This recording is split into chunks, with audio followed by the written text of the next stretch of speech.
Welcome guys, we're back with Age of Wonders 4, of course, my all-time favourite series ever since it came out, 25 years ago. I did have some ups and downs when certain things came out, like the Hobbits, when the Halflings came in Age of Wonders 3, that was certainly a low point in the series, but overall, incredible series. So anyway, we're going to be continuing on with our Orc Horde run, so let's just go and... I can just click on continue, I guess. It should be okay. And away we go. So we're playing with the Rise and Ruin DLC, Rise to Ruin, Rise and Ruin. Yeah, so we're playing with the new DLC, but we're not playing as a DLC faction. So I'll just move my head out of the way. Just get everything sort of sorted out. So probably there would be okay, I think. Give that a go, and that should then just keep everything sort of away from all the different bits and pieces, I think. So we're sort of at the end of a turn here. I've even forgot what we're doing, to be honest. It was if it's more than about a day, I completely lose track of what I'm up to. We do have a quest down here. Okay, so that's the Pyreborn Hunt, which is going to be a quest, I think, for us to try to cement the relations with this other orc city, which is, of course, something that we do want to do. We might have a look and see what damage these guys will do. Only 202, that's pretty weak. We're at 390, so that's also pretty weak, but not as weak. Not quite as bad. So we'll head down that way and have a bit of a look to see. Alright, we'll end our turn. Turn 12. Now we're building an outpost there to get another city. Okay, I didn't realise I was doing that, but I am. So let's move down and take on this quest. I've got to say I'm thoroughly enjoying playing as the, like with just the stock standard old units again, which is, it's been a little while for me since I've been doing that. I've always just been playing whatever the latest DLC is, and I've sort of got a bit of DLC fatigue, I think, with the various factions and things, and I've decided not to. I decided to just play something like from the old originals, which is the Orc, basically an Orc. I've even forgot what faction we're playing as actually. Anyway, we'll figure it out as we go. Hi Began, how you going? Do you already have a character in this new run? You don't, but there's none available yet. But if you want to grab one, you can be the next one in line. We do actually have another commander. Yeah, so that one's now done. I'll just go back to the others. But the other commander's already been taken. This is Sev. Sev stepped in last time. There we go. You've got it. It's yours. Done. All right. So Sev is back in here as well with another group, which I will start to also sort of bring down. One of the big changes in the base game now is the fact that everyone pretty much runs at slow speed. All the way through, so like at the same level. So it makes it easier in one sense, but also it will take a little bit of time for people to get used to playing it this way. Now I just want to level this guy, not level this one up. I just want to get him so that he is fixed up over time. So we might just stay there. We do actually have a scout that's come in. The scouts are much more useful because of this the distances that now. Sort of interact with the game. So let's just go and move this scout out. Also for the orcs, these Pathfinder units are really quite valuable even in combat. So I'm sort of enjoying playing with these. I've got 2 scouts in here. I'm using these as my actual like the ranged units in the game, which is they work perfectly. They're cheap and nasty. Exactly what we want. So we've now got an outpost which has been founded. We've got 480 and through here. Now what I want to do is I just want us to set up another city as fast as I can. So we're just going to go now. I can set up different things that will end up happening. I can 3 turns to set up a city of the hulking warriors, which is who we are. Actually, who are we? Actually, we are a barbarian group. Okay, so we're playing as orc barbarians. With actually, what else was there? There was the prolific swarmers. So we end up with basically building like very, very quickly at a low level, which is good sort of thematically, I think. And transformation aesthetics. That's right. I forgot about this. I'm glad I looked at this one here. This is new. It's very hard to reach in the Pantheon. It's like a new setting where basically they don't want any transformations at all. So we can't sort of buff them up at all racially, which is a bit of an interesting one, because what it does then mean is that units of this race cannot have any non-cultural unit enhancements. So units of this race cannot have any race transformation. Non-hero units of the race gain +5 maximum hit points and deal +1 damage, double for non-repeating, but with their attacks per rank. And so that's a per rank attack. So ultimately we slowly build up anyway. And then finally, hero units in the race gain +5 maximum hit points and deal 1+ damage, plus a double for non-repeating with their attacks per signature skill that they have. So as we go up each of the signature every 4 levels, they're going to then sort of build up. Glad Inside is saying you played a lot of games. So may I ask what your absolute favourites are? Maybe the top 3, for example. Yeah, for me. That's actually the top 2 are pretty easy, and then after that, there's a lot of games sort of in the vie for the 3rd place. Actually, probably I could say the top 3 actually when I think about it. Number 1 is Age of Wonders, and I mean the series, not just Age of Wonders 4. Although Age of Wonders 4 is certainly the high point of the. It's certainly better than all the others. It's an incredible game. So and even just the base game on its own is an incredible game. And so I love Age of Wonders. That's my number 1. It has been for 25 years. Just the whole series. Ever since I first played the very, very first one, when it first came out 25 years ago, I've just loved the series, and I've always played it.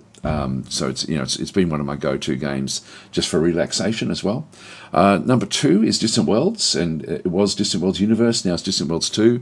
Again, I love that game. I've been playing a lot of that this week. So again, I just like the simulation aspect of that one. And number 3, I'd have to say, would be Dwarf Fortress. So Dwarf Fortress would actually take the number 3 slot, I think, just because I've had so much enjoyment with that game as well over the years. Absolutely love it.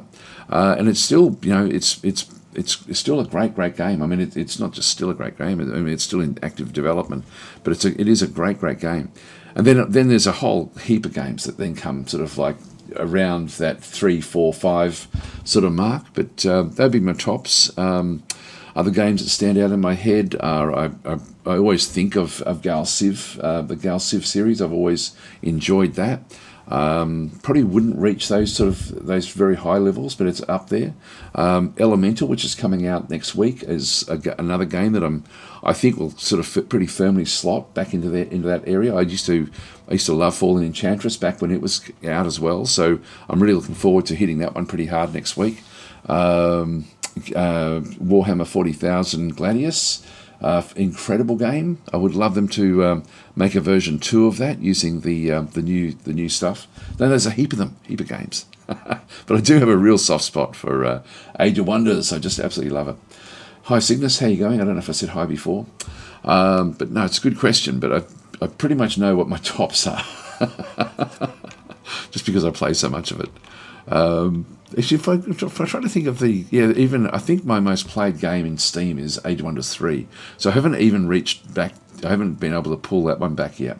But number 2, I think, is Distant Worlds. I think that's sort of the order that they go in my Steam library. Age of Wonders 4 would have to be creeping up into the top echelon as well, I would think. But good question, thank you. Right, so anyway, we've got a work camp that we can make, which we don't need if we're going to make a city. But the palisade walls is something that will save us a bit of time later on, and it will give us another +20 fortified health.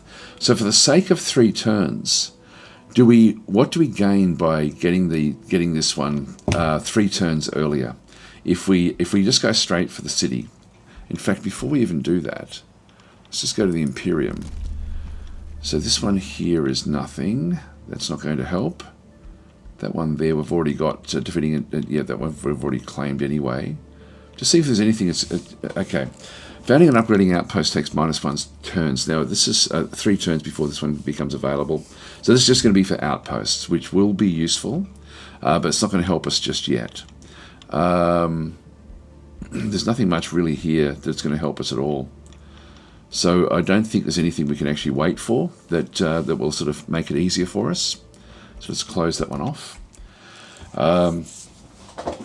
So Glad Insight saying you have such an energetic vibe and you interact with the chat so much. When I didn't get a reply right away, I honestly thought I was watching a VOD. Thank God it's live. I do lose track of things when I'm concentrating on stuff.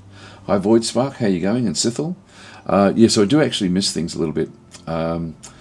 So Blightfinger saying, what kind of nomads are we doing? We are not doing nomads. I've actually got DLC fatigue with Age of Wonders 4 at the moment, and so I've decided to just go back and play a barbarian faction, a barbarian orc faction. So we're not playing the rabbits, we're not playing nomads, we're just playing barbarians. But we are playing with a few of the settings from the DLC. So I've sort of added a fair few of those in. We're still going to try to make it into a Rise and Ruins playthrough, but not with the standard stuff. I'm sort of, I don't know, like when I started to, I did test it. I just thought, I'm just learning too much stuff with this game, and I really like the old stuff. So I started playing just for my own enjoyment, just playing as the elves at one point. And when I was actually testing the new DLC, and I just thought, oh no, look, it's I'm actually loving this. I'm loving playing as these old factions again. So I thought we'd do this run as an old faction. I haven't played the old factions for probably years, to be honest. It's been a long, long time. So it's been a hell of a long time. Anyway, yeah. So it is definitely live, but sometimes I do miss the chat. All right, so Palisade Walls is something that I would like to get. It starts off with a city is founded from this outpost. We'll have Palisade Walls city structure already built, which gives it protection, which means I don't have to build it, which then protects the city. I think I'll do it. What the benefit we're going to get if we go straight for this one is we're going to end up with 3 turns of income that we won't get. But I think that getting the walls, let's just go and get those straight away. And we don't have to be with the city at all with that one. That's now done, that's fine. It's costing me a bit of gold every turn just to have that city there, or have that outpost. We'll be building more and more outposts as we go. Now they've just produced a special building. So the Ancestral Seer Hall. Now this requires 2 quarries. We've got a fair few boosted things. The granary is going to give me growth. So food essentially is going to give me, it's going to speed the development of the city up. And so we're getting expansion very, very quickly. We're also playing in a faction where that happens anyway. The library is going to give me research. So it's going to give me plus 10 knowledge. I'm already getting 54 per turn. That will then just add a little bit more to it. And that's, so I can get that one straight away. The market as well, probably that one in there is going to be more valuable to us in the short term. This one's only 2 turns. Only 2 turns for that one. We also have the communal tent is now boosted as well. That one is only 4 turns. That one's probably the one to go for. It's going to unlock a lot more things for me. So I think I'll just go that way. We'll just build that one up and leave that one there. We're still building basic warrior units, etc. It's just the money situation is going to be a little bit tight for us for a little while. So Blackfinger saying, I tried the new Nomads as Chosen Destroyers and it was perfect to recommend when the mood strikes. Okay, yeah, no. Did you mention that the other day? Someone mentioned that as a really, really nice combination. Which I was thinking, yeah, that would be a good one to test out and see how it goes. Now we've done nothing there. We'll just end our turn. All right, let's get this quest done. We're on the road.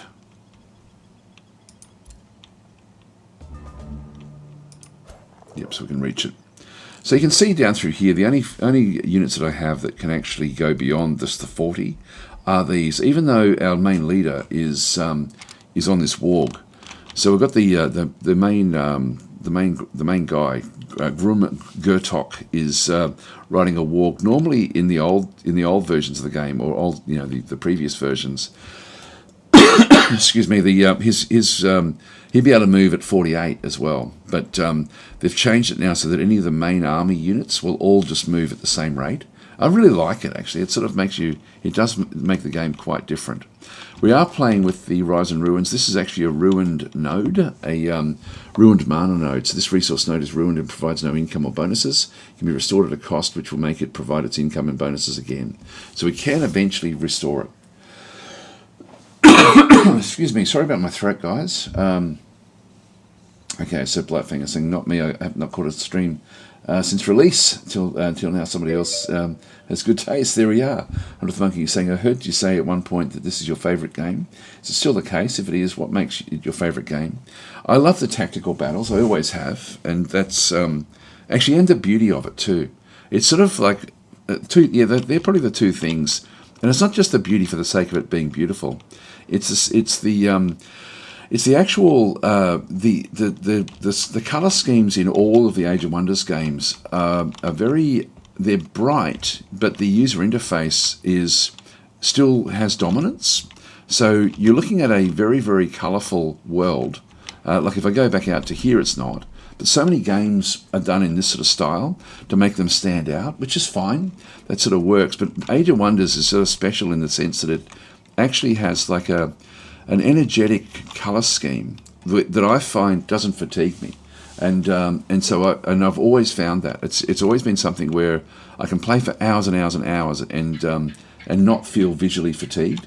Whereas when I'm playing on colours like this, I do find that eventually I just get tired or more tired than what I would normally. So for me, this game sort of excels in that sort of sense. And every single game that they've brought out has had that same sort of thing. But it's also very easy to see all the interface. So they've done an incredible job over these years, just trying to sort of being able to manage that aspect. But yeah, it's just sort of like when I think of other games in the genre, like was it Master of Magic, the remake of that one? I found it didn't have the same degree of finesse in the sense of the way that the energy sort of levels come, but also the tactical battles. Speaking of which, let's do that one right now. Now, I'm just thinking, where do I want to go? I've got a dried up basin in here. Counts as a farm when annexed. That's the restore function. Okay, ultimately if we get that one there, it's not terrible. I'm just thinking I will actually continue on. Maybe we'll sort of go in and see if we can actually take this one as well. I'm a bit concerned about how weak my force actually is, but we'll see how we go. Yep, so we're just going to this one here. We've got an ancient draconic frenzy, so all dragon units gain frenzy until the end of combat. There are no dragon units, so I don't know why that one was there. Oh, it's because of this. Any fights that go on in around this this peak here has got the draconic frenzy. So we'll just go into manual combat. And again, I just love the tactical battles. And I know that a lot of people actually don't like them, or don't love them. I won't say don't like them, but just like a lot of people just auto battle.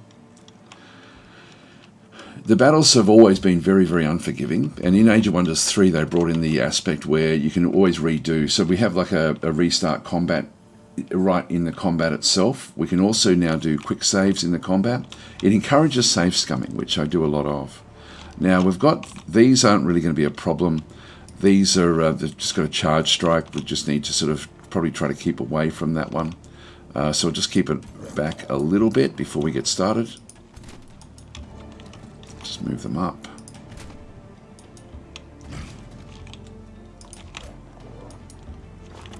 Just let them come forward. Just move that one off as well. Right, so we don't have to worry, in this particular battle, this is an easy one because we don't have to worry about area of effect attacks or anything like that. Yeah, we don't have anything else we can really do here, so we'll just end our turn.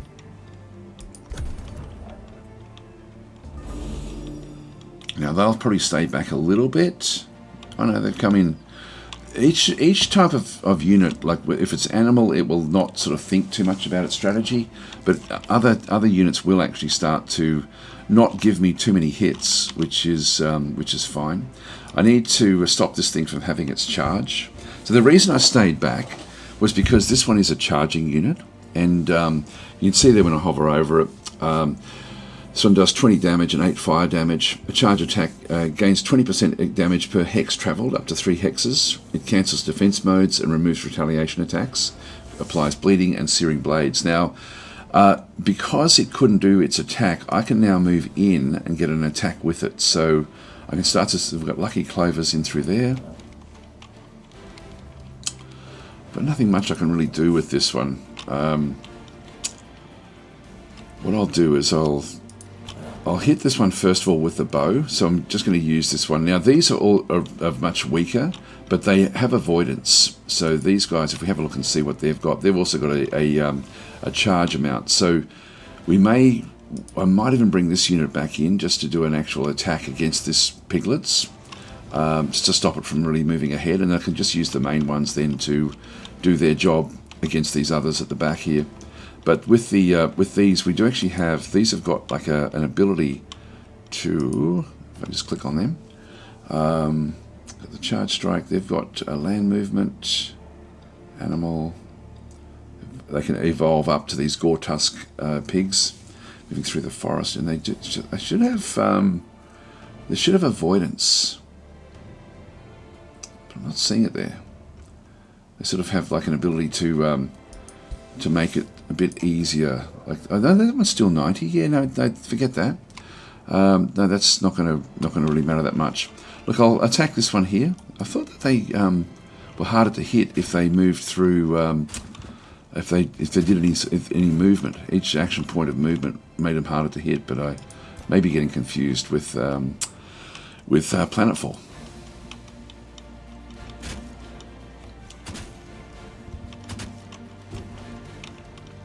So we're just doing a little bit of damage there, because if I then move ahead, I then get in the way of these guys. So the pig I can almost kill. So I will actually smack this one.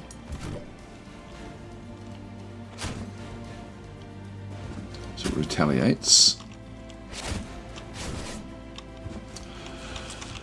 And with this gore tusk pig here, I'm just going to just go in. Now I could actually hit it. It's not going to do much damage back.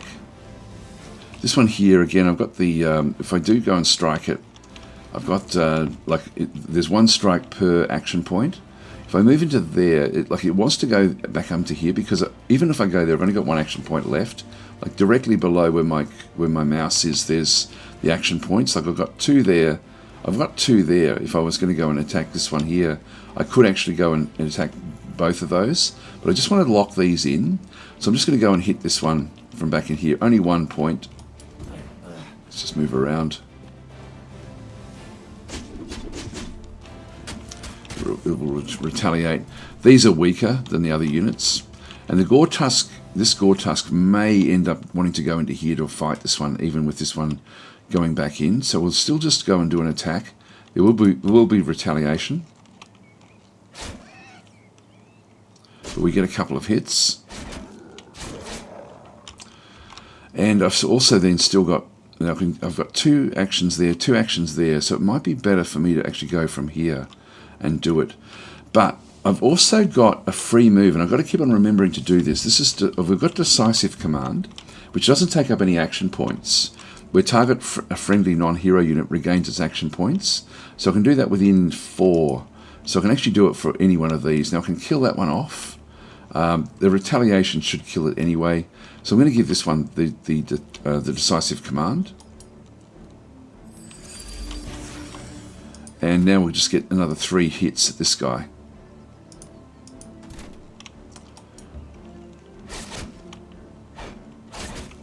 With no retaliation. And now with the 2 shots, I still can move in here because we didn't use up any. We're now in the lucky clovers, which may help a little bit with critical hit chance. We've got 2 shots in here.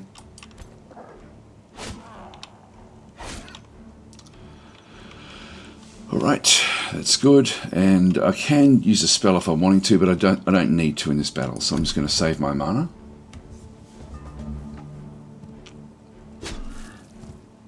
They've taken the clover away from us.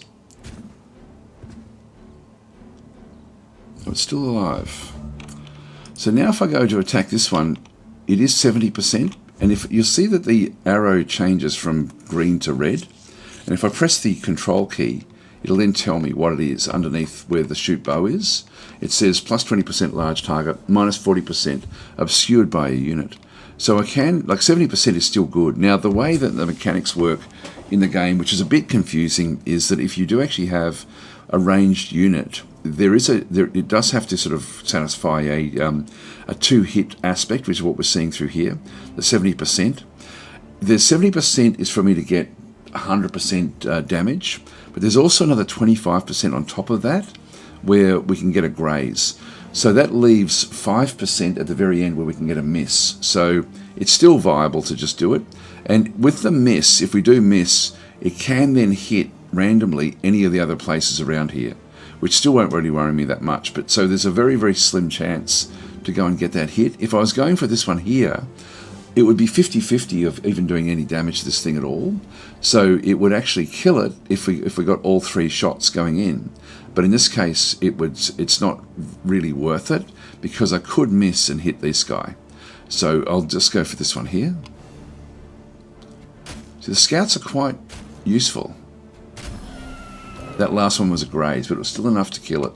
So with the graze, if I go back into the combat log, combat history, you'll see there that it actually, this is exactly what happened here. So the Pathfinder uses a shoot bow. It needed 30 to hit, and so it rolled a 48. Now, it does it the opposite way. Like it says 70%, then you've got to invert it to make it so that it's 30% or 30. So a 1 is a miss, essentially, and so we need to hit it. We need to roll above that percentage. It just means you've got to flip the numbers. And so we rolled a 48, we needed 30 to get like a full hit, and we got it. We rolled a 47, and we needed 30, we got the second hit.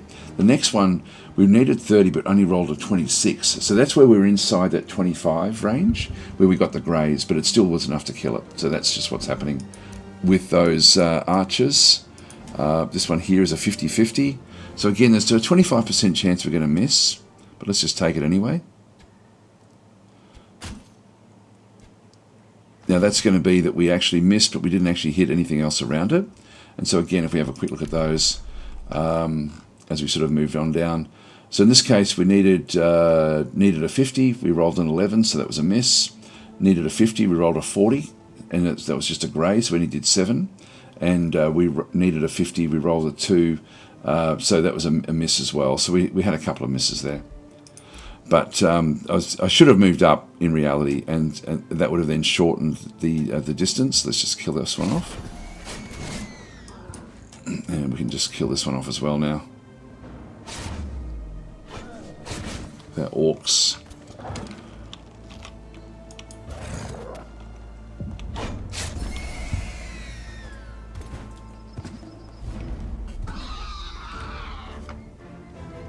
So when I'm moving around, I try not to damage my units too much with what they're doing, but that's so good. That's good. We'll just close that one off. Pireborn Hunt, Aftermath. So after slaying the Pireborn, Gortuk Meshrit, your distant horns of you hear the distant horns of Whetstone. The hunt is over. This is actually now going to help us with our relationship with Whetstone. Claim all the meat that we collected today. So this will be a vassal of ours fairly soon. So we can receive food in Bloodguard, and we gain 1 population, which is useful. Keep the meat and make it into pelts. We receive a heap of gold. That's probably even more useful for us at this stage. Allow me to enlist one of your formidable Fury Hunters. So you gain a Fury of the Hulking Warriors. Fury gains a formidable hunter trait. So physical range attacks deal +4 physical damage. And the Hulking Warrior, the Fury is a level 2 unit, which I do want to be building up. So I'm thinking I might even just go that way. And so we can actually do that one to get 58 Imperium, but I'm thinking we go this way. Let's enlist one of those, because eventually we're going to be building up for these. So that one's a good one for us. That's still one of our faction. So we'll move that one now down to join up with the others. He wants to go out that way.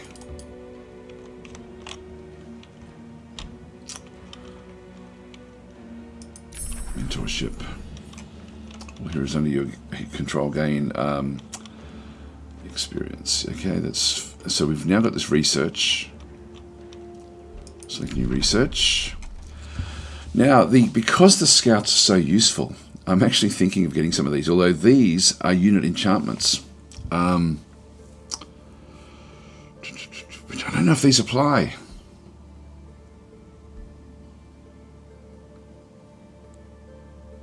Yeah, we don't get these. So these are useless to us.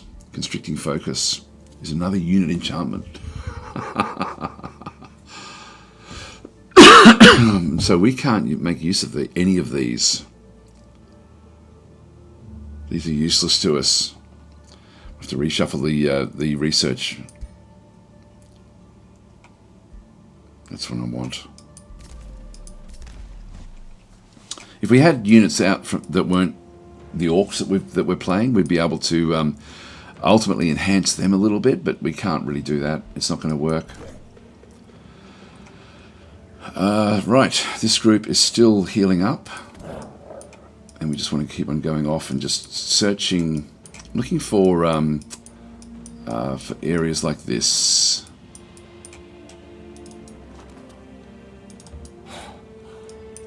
So just watch these as we go.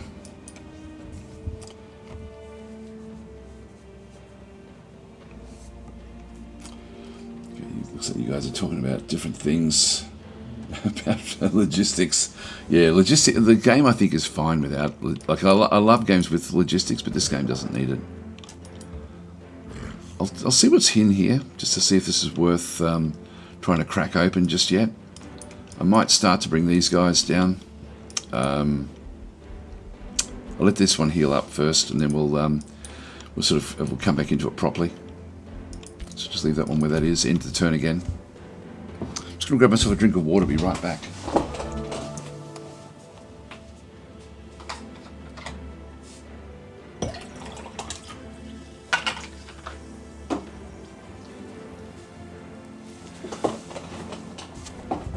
Alright.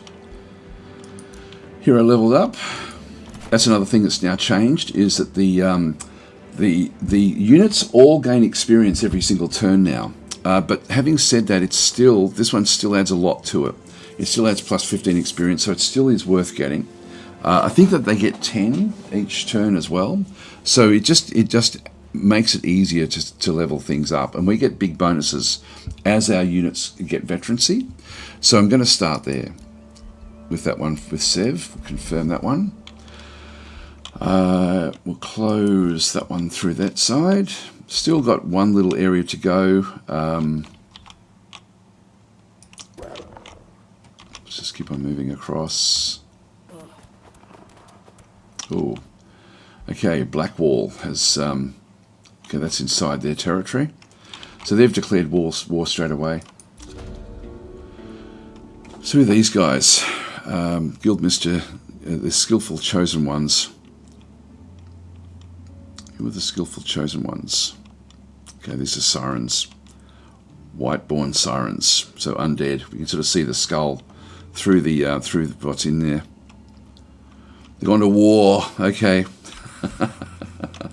Well, okay, so be it. Let's go back then and take this out. We need to basically destroy as many of these sort of cities. Not destroy them, but just get them under our control. Now, this basin, do I have enough to be able to really do this? And I don't think I do. It's a difficult one, I think. Let's have a quick look and see. If I explore this, I might just do a quick save here. If I explore it, we then make up our mind. Dried up disarray. So you arrive at the dried up basin expecting to quench your thirst. Instead you are met by hostile Litharine needlers rampaging about. Now they're sort of like crystalline entities that... Yep, so these are tier 2 Range units. They do crystal shots there. Yeah, they do multiple.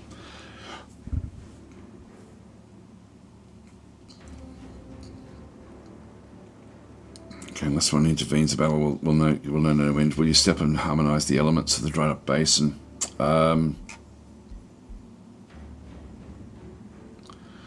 So this is actually one that we have a slight advantage in. We lose 123 mana in this one, and we then make it so that they deharmonise the tumulus nature of the attacking elementals. We can attack them without spending anything, but even that's going to be a bit difficult. I think we'll do this one here. I'm not sure what they end up getting. What's the benefit that they get? You witness how a stone spirit was incinerated by... Yeah, okay. There's elementals, blah, blah, blah. So these are an elemental. But I'm not sure what the deharmonizing is. It certainly will stop an advantage that they have. I think I'll do it. Like, it's a fair bit of mana, but we've got 365. Let's just give it a go. I can always retreat at this point if I don't think I can do it. I think I can. I think we can take this, even though we've got one unit that's a bit wounded. I still feel that we're on top of this. So let's go into manual combat here. It's a bit 50-50 in terms of what happens into this other side. Each time, the first time each defending elemental unit falls below 50% of its hit points, unit teleports up to 3 hexes away from attackers. Unit transforms into a random other... wow, okay. And the unit suffers 3 stuns of defense. Interesting. Okay, so we're going to be wanting to hunt down each of these one by one. These aren't going to be so bad. These are just... we'll lock these down, and then we'll hunt these. So we'll just go into... these are only tier 1. Anyway, let's just go into manual combat and see how we go. Yeah, war, says Zargs. Now, so that's still in play around this particular location. And these are the needlers. So the needlers, we still, like, what I want to do is I want to be using my shield units, which have got good protection against these sorts of units. So these have got their crystal shots, which do a lot of damage.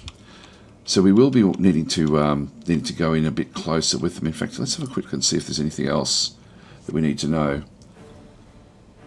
Yep, so they've got the elemental fragility, crystal reflection, non-melee attacks are reflected back at the attacker for 20% of the damage. We have to be careful of that then. Meteor projectiles, so units, they've got +3 fire damage, obsidian weapons, and raiders of the deep. It's got cave warp, which doesn't bother us at all. Okay. They're susceptible to blight. Not that we're not using any elemental stuff ourselves, we're just using physical at this stage. So these guys as well can charge out to here. So we can move all the way up. We have no real issues. So let's just move into the middle. There's no area of effect attacks again, so we can stay cohesive.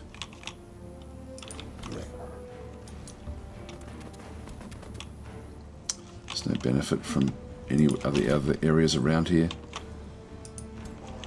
Yeah, it can reach to there. I'll just move this one up as far as I can go.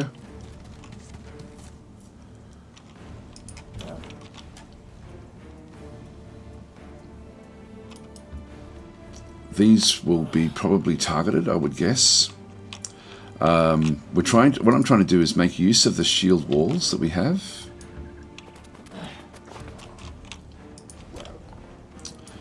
So just before I do anything else at this point, I'll just go through this. These have only got like 3 defense back and through this other side. And these have got, the 3 defense. These have got 8 defense natively with what they actually end up having. These have got 5 defense, and our hero has got 4 defense.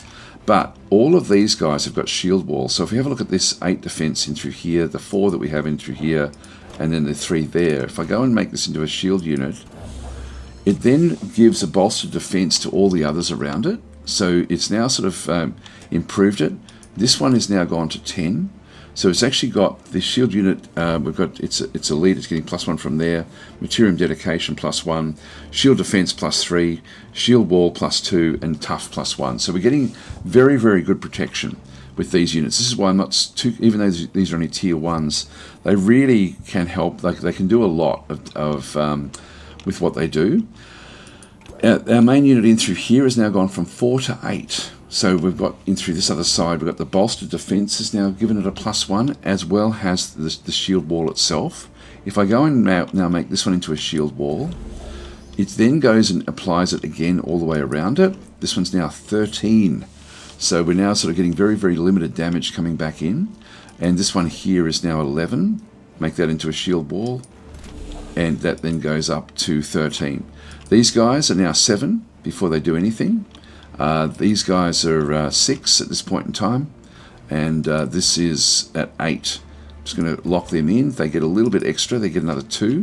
They've gone to 10. They've gone to 8, and this one will go to 9. Just probably thinking, why is that 9 and the other one's only, like this one's got the bolstered defense. That's why it's 1 extra than the others. I don't know why that one gave us the bolstered defense. This one is a champion rank, and at champion we get the exalted defense. There it goes. So at champion level it provides exalted defense. So when this unit enters a defensive mode, adjacent friendly units gain bolstered defense. This guy here is currently on his elite. He's not champion yet, but he's close, and so we can have a look and see exactly what's going on with him. Yeah, he'll become a champion level in this fight. So you can see how useful these tier 1s are for us as they level up. So we're and he's getting a lot of experience per turn, just from having the leader around him as well. So even if we did nothing, he'd still be like getting stronger and stronger. Now this is another big change in the game, is that the way that these work, you'll see that when I hover over this, it never used to go through all of the different damage reductions. So it's got like physical 75%, blight 75%, etc., etc. These are now like the game is now split between magic, pure magic, and magic weaponry. So when we have a look at the Lithorites, or even this one here, and we look at its attack, this one does 11 physical and 9 shock damage. And similarly with these guys, these are not mage units, but their weapon does magic damage. So when you have pure defense, the pure defense now works against their magic, but if they had a mage, it wouldn't, and it would then be reliant on the resistance.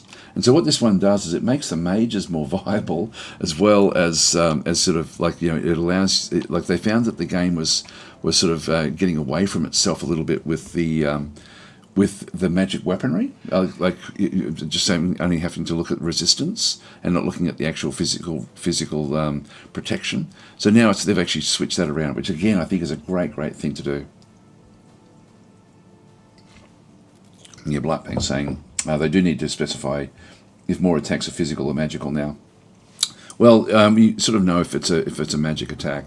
I think it might be right in terms of what it does say.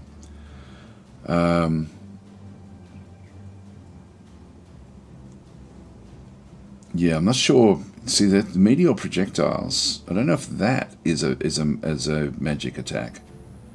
We'll see if we can figure it out. Let's just end our turn.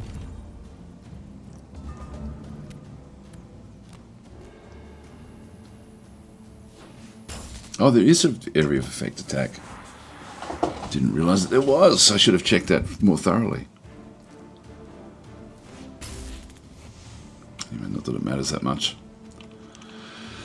Let's have a look and see what actually happened there. So I'll do a bit of an analysis of that last attack because it actually hit a lot of our units. So we've got the the crystal shot is there, but the meteor projectiles as well sort of come back in. So +3 fire damage to the target and adjacent enemies. But the crystal shots, so that's different again. Otherwise it's just 4. Now the 4 damage, there was very limited damage that we actually went through. So it's going to be trying to do, I'll just go to the very bottom one there. So Yep, so they attacked. Fails check, rolls 15. Okay, this is the 2 hit. So it's that it uses a crystal shot. It actually hit. We failed a check, passed a check. I'm not sure what this. Oh, this is for the different damages, I think, that were coming in versus 32. Have to have a look and see how that actually applies. So we sustained a little bit of damage there through the morale checks. We gained, like, in one of those things, it gave us bleeding for 3 turns, and then we actually just had these different units. Yeah, only so this was not a magic ability that actually this was a physical ability. So we now actually have to. They can't fire if they actually. Back over here, we've got like a unit that's now been charged as well. Like if we go and have a look at the previous one as well. Fails check, sustains bleeding. Actually, where was the other one? Volatile charge. So on expiration, this unit and adjacent friendly units sustained 8 physical damage and 8 lightning damage. So that's a bit of a problem. So for every 2 turns, this one's going to suffer a little bit. Now I can smash these guys, so I can take them all on individually. It's only 5%. These are hard to hit. So elemental fragility is like that's got 50% there. If we just go and press control, so it's long range, but also there's a wind barrier. The wind barrier is what these things put up. So I don't want to be using those against these. These are going to be too difficult. Now we do actually have the ability to do another shot again with the different units. If I smack this one here, it's going to cause, we're going to get bleeding happening straight away, and it's going to then change into a different type of elemental. So I can't actually hit it effectively. Let's start here.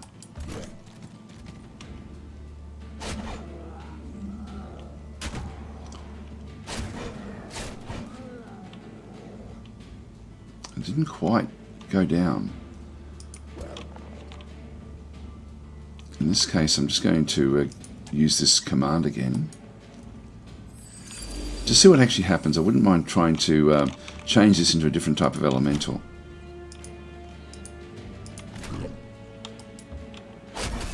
There it goes. Now it's moved across and has become a snow spirit. The snow spirit is now a mage type unit, because it now has the freezing burst. See how there's a different symbol now? So it's got physical and magical attacks. So this magical attack is something that can freeze us. So now we're going to need to chase that one down. Got 2 shots there at 90%. We get the reflection, unfortunately, coming back. Let's go that way, I think, with this one.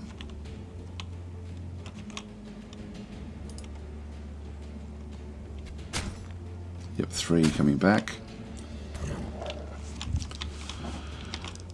Now, back in here, I've now got to think about what I do with this one here. If I smack this one hard, it's going to then do the same thing again and bounce off somewhere else, which I'm sort of interested to see what it does do there. I need to try to lock these down. This one can't move anymore. What I can do is put I've still got the tentacles. Oh, I don't have the tentacles. I don't have them yet. The tentacles would be super useful in here. Now, I can't actually break through there. All right, I was going to be relying on those. I need to kill this thing off. Yeah, I can do this one here by charging around. This one now, if we have a look at this snow spirit, it's got Sunder defense, which means that it's actually got -1 defense times 3. So its defense is -2, which means that it actually takes, like it can't really protect itself. So so in this case, I can just run around and hit this one.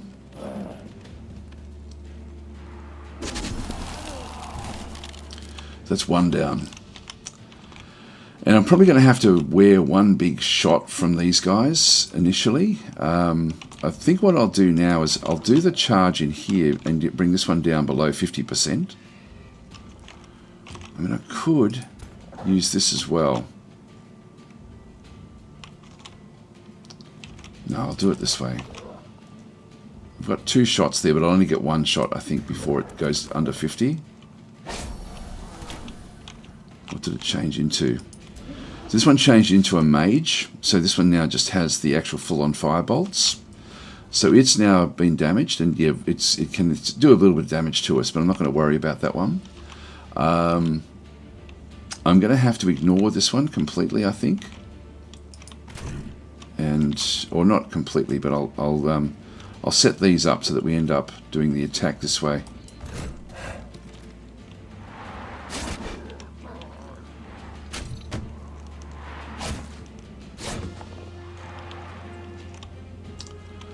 And with the physical attacks in through here, I've got I can't reach that one, but I do want to do some damage to it.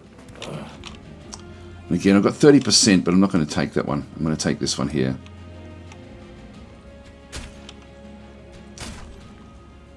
Next turn, we'll then be able to get it to transform into a different type. That's all I can do. Let's get rid of the combat history.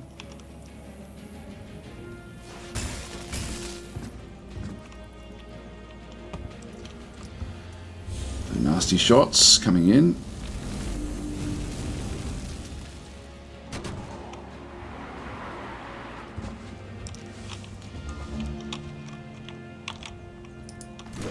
Now this one I can break through, and that's then going to do the damage, because this one's now looking the other way.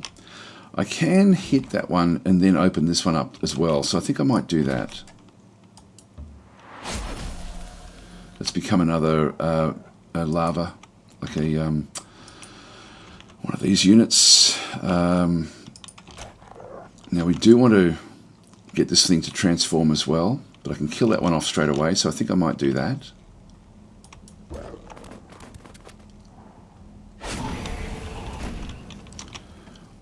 That one there I can force into transforming. So let's go and do that. So it's become like an ice, a snow spirit. Again, a combination of this is great. Like again, with what they've had to do, because they've now changed the way that damage is handled in the game. We now need to know if it's like a warrior mage or just a mage. So that because the different types of attacks will then impact the different types of defenses.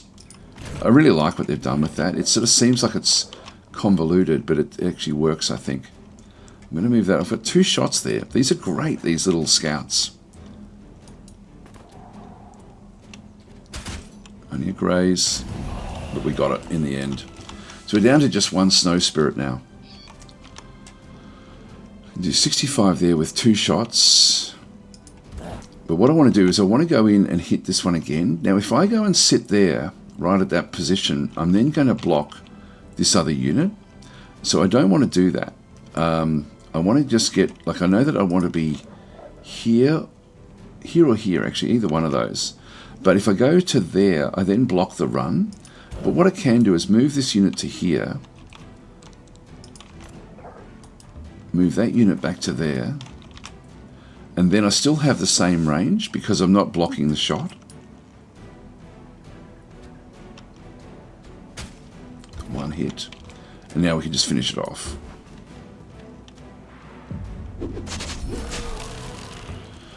That was good. Alright, so we cleared that one out. Took a bit of damage, but everything else was good. And we've got most of our guys now have gone up to champion level, which is fantastic. So we'll just close that one off. So dried up disarray. So you've become the elemental. You've overcome the elemental imbalance. So we end up with a few other different things, and receive our mana back, which is good. Restore 1 stone spirit to fight with us. This has got a melee strike and a quake strike. Tier 3, that's very, very cool. We've got good mana, so that we can actually take that one on. Gather the remains of the magma spirit to fuel the Bloodguard's forges, so we can end up with regenerate draft. Again, get more population. You get production. or get Imperium. I think we'll end up with the Shattered Stone Spirit to fight with us. It's tier 3. So we'll now move out one of the scout units. This one here is already champion level. Now, have we gone underground yet? Page down. Yeah, we have a little bit. We sort of know what's down here. And have we done the... I can actually start to evacuate underground. Might have a look at that. We've also got this one now. Tier 1 units gain 100 experience from combat. That's definitely worth getting. So we've got heaps of it in here. We need 200 to get the new city. There's another 125. I might go downstairs and just to see what we can find. So let's go and grab that as well. So with that scout unit, I can just move into there and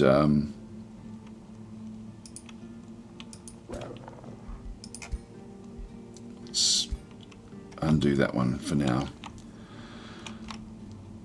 Yeah, so we'll start to sort of open up these different areas. Now that one's going to be too hard for me to do. But that was a good little fight, that one.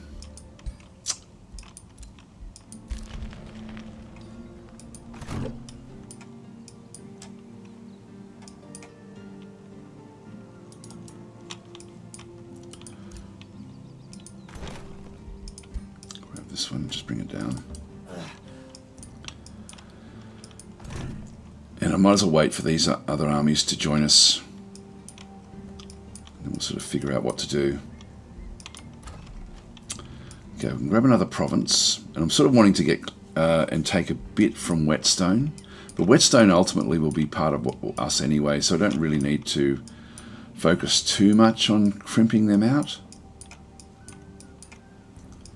There's no special, like, oh, there is there, once we get rid of that. Farms are the main thing we can get. We can get a few quarries.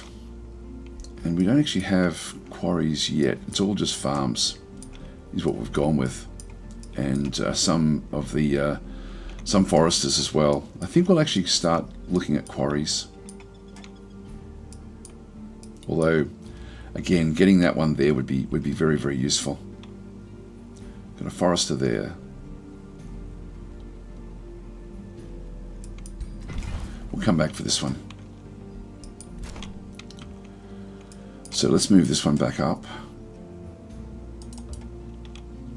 Merge those.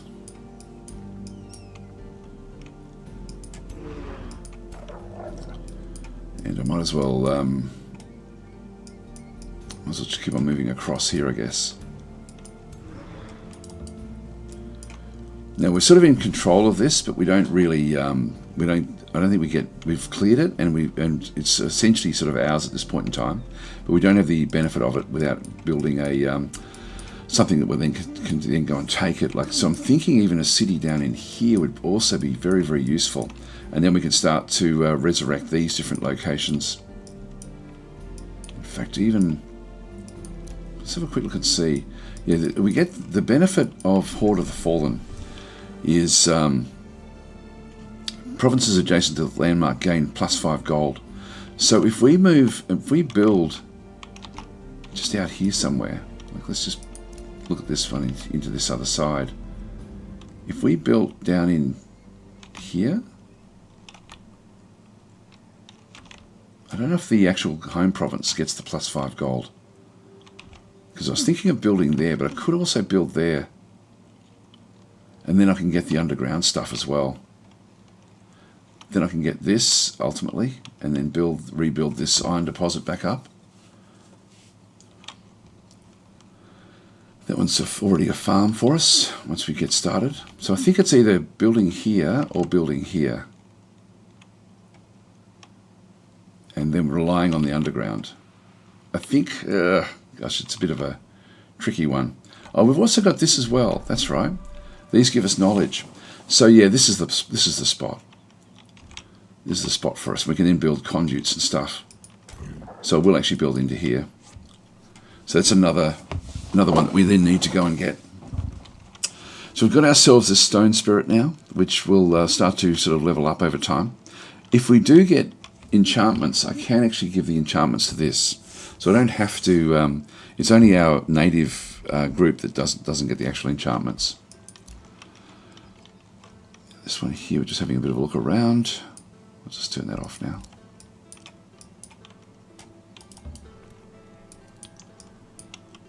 Okay, we'll end our turn there.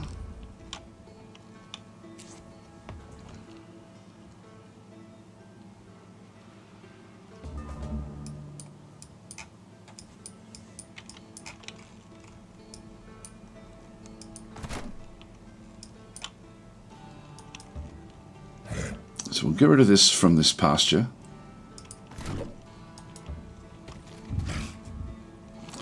And so this is Sev now going into battle with the level 2 guy that we've got, this Fury. So we're just going in with basic units really, and Sev's sort of like a support unit. I'm just saying, did you make any tutorials for this game? I did back in the day. I was thinking of doing another series actually on that one. It's something that I...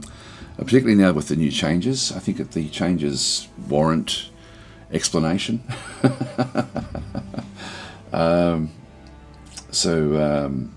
Yeah. So and also Steel Airship saying, "How's the update?" It's we're only playing with a portion of it in this particular run. We're not playing as nomads. We're just playing as barbarians basically. So. But yeah, no, it's good. It's a good update. There's certainly like things like the ruined nodes are now like something that's quite different. There's a lot of new content in it as well as the nomad faction. But I haven't really got into the nomad faction. Now I'm just going to move this one across. That's where we're thinking we start off, I think. So let's go and build another outpost in here. Build outpost. Alright, and we can still just then move off and do other things, so we don't have to stick there once we've actually done that. But this is a good location for us. And they're extending across. We're at war with them. We want to move up because we're going to ultimately send our armies up this way. We're going to be expanding very, very quickly. Negotiations succeeded. We've now got a pact of cooperation back over through here. We've got a pact of loyalty in 7 turns where they become essentially a vassal. Just proceed that one. So they're becoming friendlier and friendlier, which is good.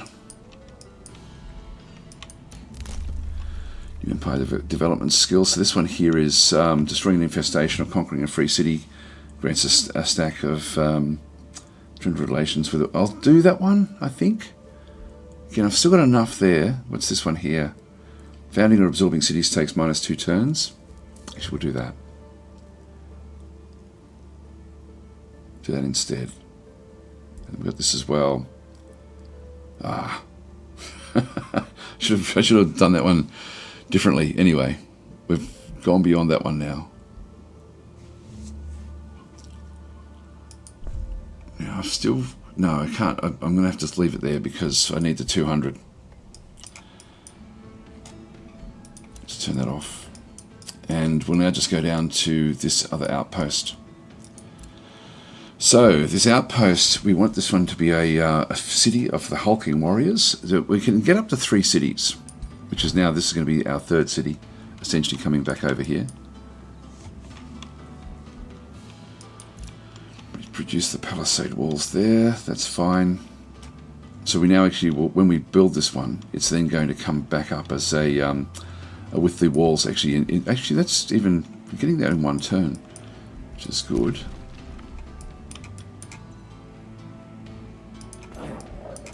It's interesting, we can't actually break through there. I'm having a bit of a look.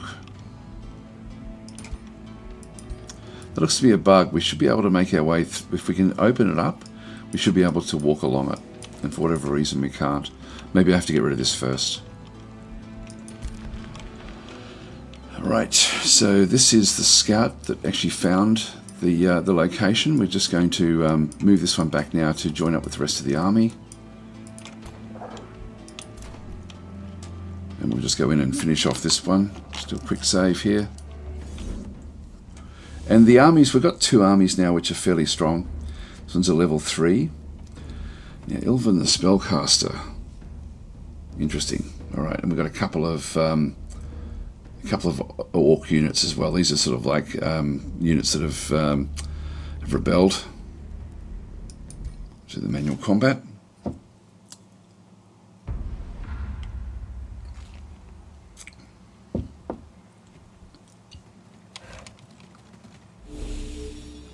Yeah, I think a tutorial for 2026 would be good, actually, for the game. They bring out the DLCs just so fast, though. That's the trouble. So what do we got? What are we up against? We're up against just defender units, which is essentially what we have. And we've got warrior units. They've got defender units. Now, how do they get those? Hang on. Honourable orcs. Now, these are different. These are feudal. These are feudal orcs. These are a different group. They're not the same as us. What are we?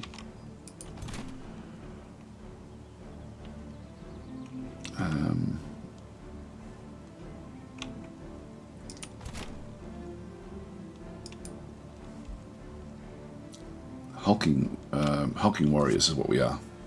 Okay. Close that one off.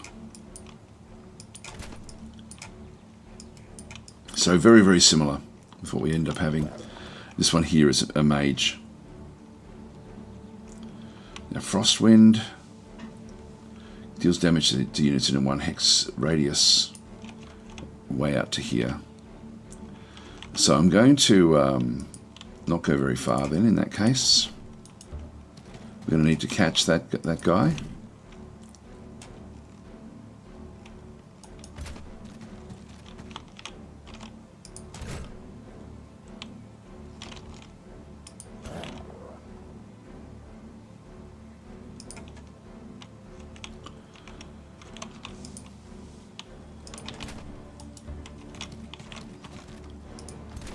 Bring this up this side.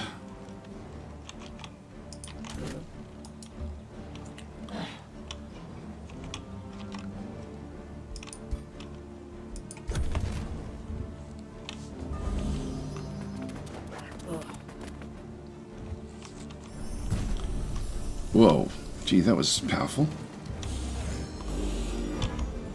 So we need to take this one on. So I've got a good shot there with the Furies.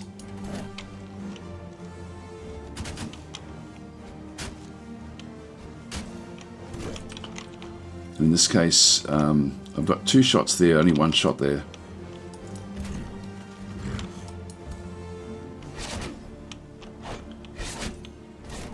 What was that attack that he used?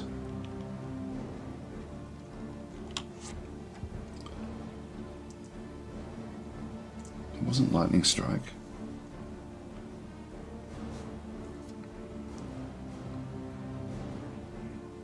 I don't know what that was. Let's have a look and see what he's got. Vault Weaver, lightning strike. Yeah, deals damage in a 3 hex line. There we go, that's what it was. So she used that.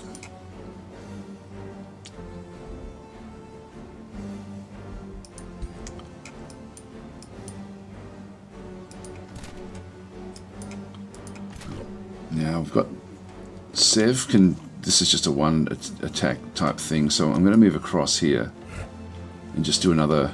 There's a 16% chance of freezing her. Let's just move over this side.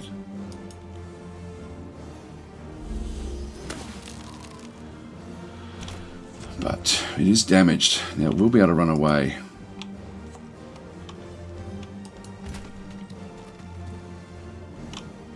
Now we're not going to do hardly any damage, so I'm just going to lock in a shield wall here. And similarly in here, I don't think these can really move all that far. Actually, I could go on the attack here, I guess. I could also use this as well, Shield Bash. It can stun it. In fact, I should have done that there.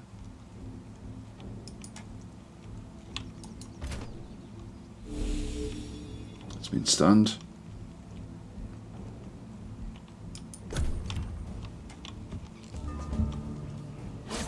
It's going to run and then do another attack.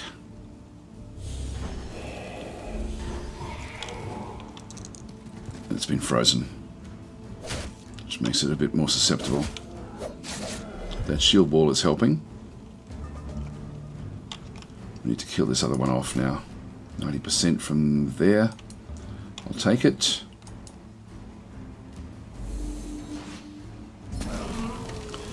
One's down, that's good. Yeah, this one here is... we do have some... We've got Visions of Victory, Song of the Reckless. And we have Commander's Call.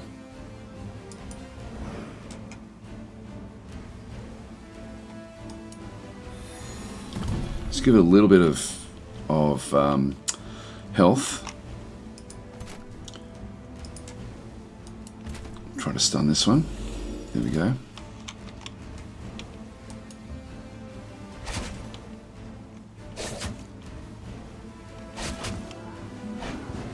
We'll use the Fury now. It's only 50% because we've got it obscured by a unit. So I'm going to move up because these aren't going to be moved out from here. I can do... well, I'll just do the damage here, I guess. So next turn we're going to be in a good position there. End our turn.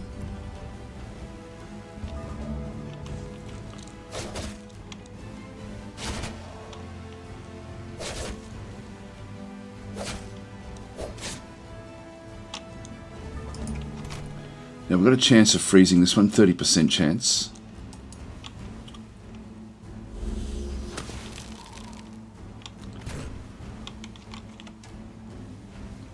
We can still stun this one. Yeah, we got it. Actually, there's only 50% chance with that one. There we go, we can kill that one off.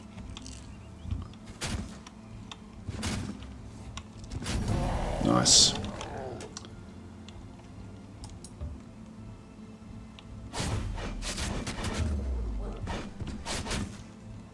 Critical hits.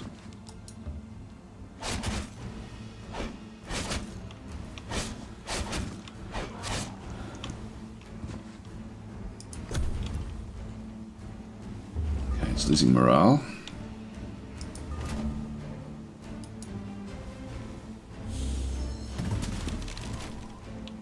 It was critical, but it didn't freeze.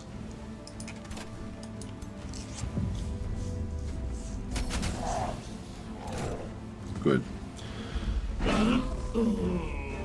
So we killed off this one, so that'll go into our crypt.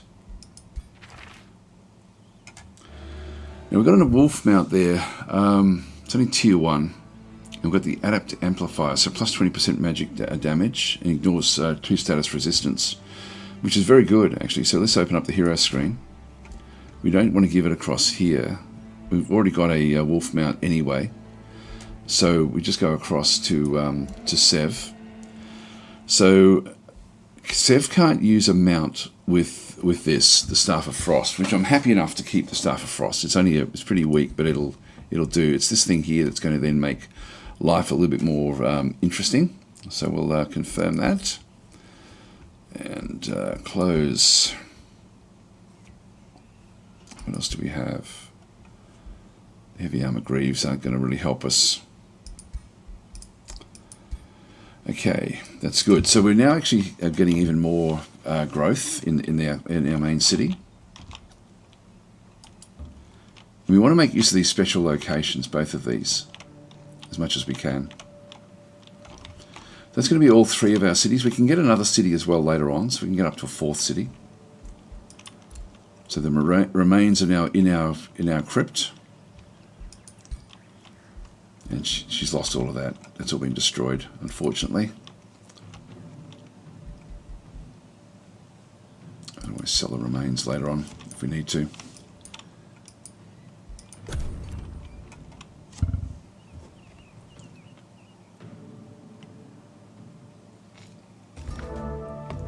Yes, so they're saying they're not the same, so they're our mortal enemies. They are indeed. Okay, Traveller calls for help. She's been beaten and left for dead. Her accent betrays her upper stand origin. Human craftsman. All right, so Scions of Evil. Umbral disciples. Okay, interesting. Yeah, the Guildmaster of Upper Stand, and you're at war. It seems this traveller has caught on the road by your warriors and promptly mishandled.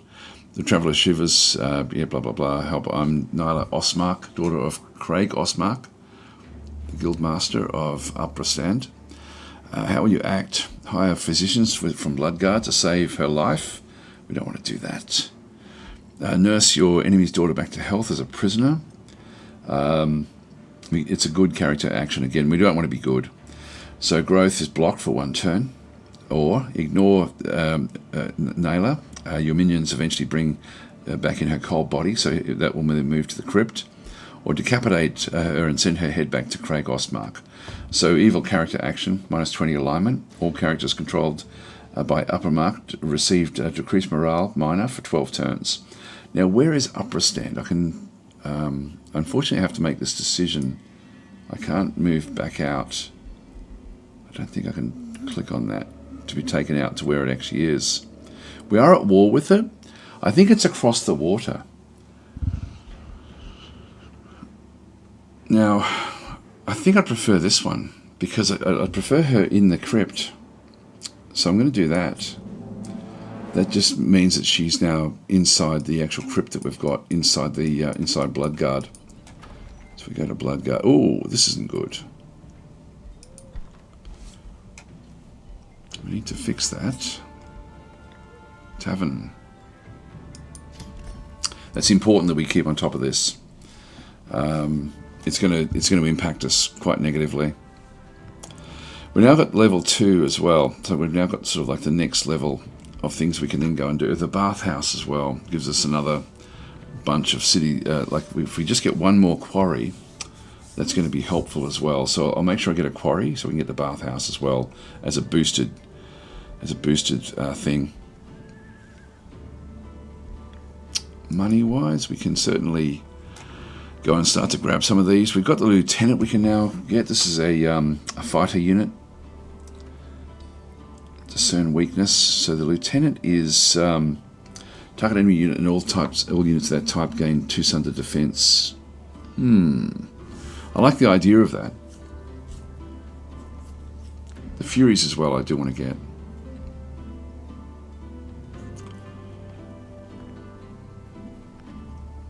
Let's grab a lieutenant, then another Fury. Everything else is looking pretty good there. What was I going to do? I was going to go back to the crypt, wasn't I? Actually, it's not there. It's not from the city. It's from the heroes. So there's Naila Osmark. So she's in here. Just has nothing really. Nothing much.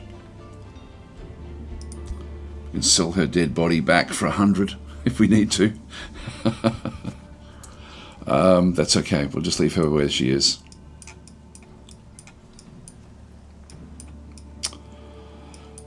Is that Osmark up this way? No, that's Blackwall.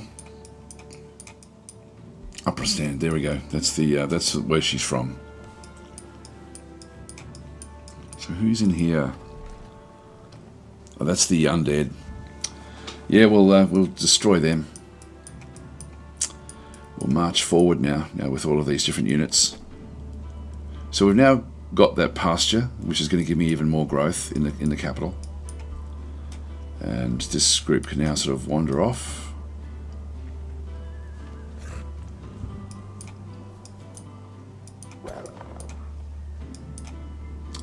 Bring that inside. So just cross the bridge. So that's now got this group fully sort of decked out again. We're still slowly picking up health here. It's going to be the fastest way in. Yeah, that's going to be the fastest. Actually, that's going to hit those guys. What have we got in there? 320. To pick up. Oh, it's going to give experience. Now, that's something I think I'll wait. I'll wait for this group to come in and then we'll sort of start to deck this out a little bit better. So I want this one, but none of those. These are already at champion level. If we have a look at these units, it's already a champion. It can go to legendary, where it ends up getting a little bit more that it can actually then go and do, but I think I'd prefer to level up some of the others. So I'm going to move some of these back out.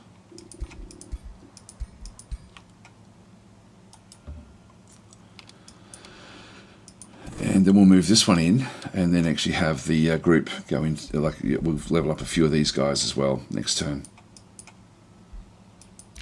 Climate change. We're now evil. Ruler leveled up. So we're now at level 5. So Grum has now gone up another level.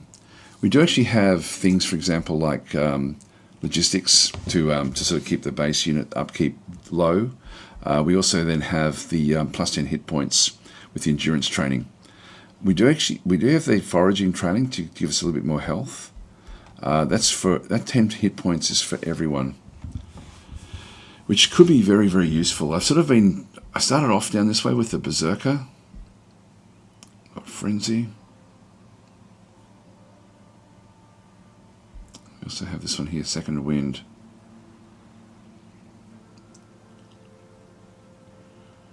I may need that at some point. What else have we got up this way?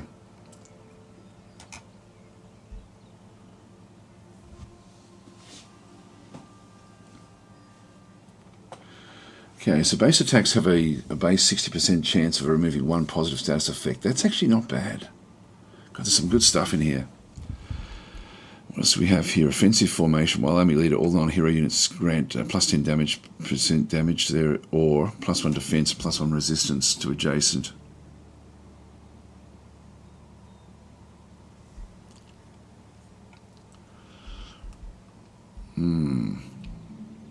They're all good. The money is a bit of a problem. That's good as well. Some good things in here. Getting rid of positive status effects can actually be quite dramatic. I might go that way. It sort of seems weird, but I think I'll just hit that one and go from there. We've got good hit points anyway, so we're sort of doing pretty well there. So 10 hit points here or there aren't going to make a big difference.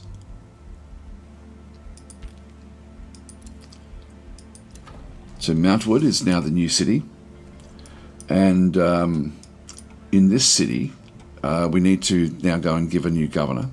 So we just go to plus in through here. So Sev the Conjurer is going to be the governor of this one. Now Sev is an industrious governor, so each quarry grants plus 5 production and plus 5 city stability. So getting those is going to be useful here ultimately. So Sev is now in charge of this city, and so with his governor, Grum is actually is better with farms. So he actually does sort of like, that's why the farms are doing so much better up than the other one. So we're getting more population. Now I can't switch him out. He always has to be where the capital is. But when we get the next hero in 9 turns, that will then be interesting to see how we go. Now Mountwood into here. So we've got, again, I'm probably going to have to come back for some of these. Initially, I do like to get the growth happening, and we're going to have to come back for this as well. This Mausoleum of Mages. So back in this side here, if we did actually build something in here, farm can be built. If we just go back to here, the farm is going to give me plus 5 gold because of what's actually going on there. I don't want to I do want to get the this one into here as well, but it's not going to give me the growth that I need initially. Whereas this one I'll get pretty much the same benefit from here. So let's go and do that one there. Just get the gold coming in off this one. Produce town hall, communal tent. That's good. So we've got the tavern now coming up, and we can now annex another one as well.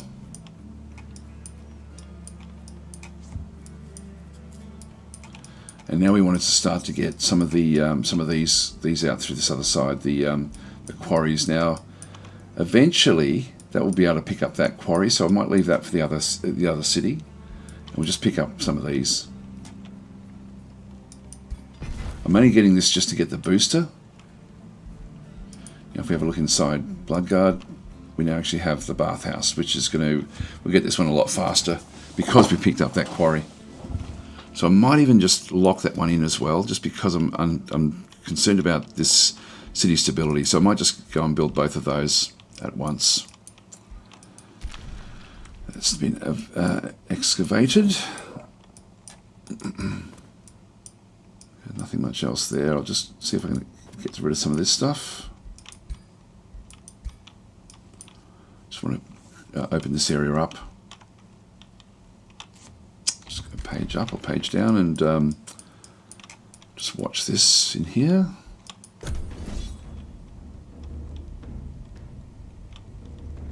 And who's attacking us?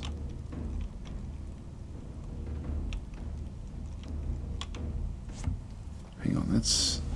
Did I have a... I didn't tell them to move in. Like, it's a simple battle, but I didn't want to attack them. I'll just auto and just see what we get.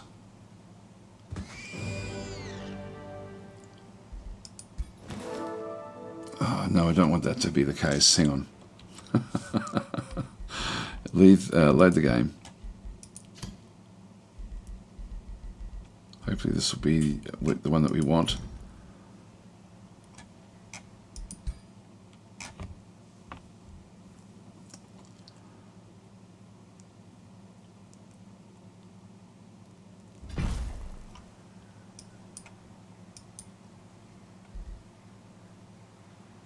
What happened there? Why did that do that? This is the most recent one. Oh well, look, we'll just go with it.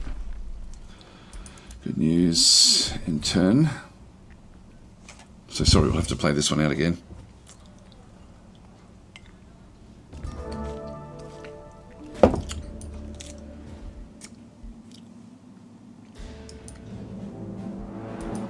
Alignment changed. Good to know. Ruler leveled up. Get that one. Confirm. Close. Remains collected. Mountwood founded. Farm. Communal tent. The tavern. Quarry. Bathhouse done. No governor yet. That's going to be Sev. Area excavated. Move back to here.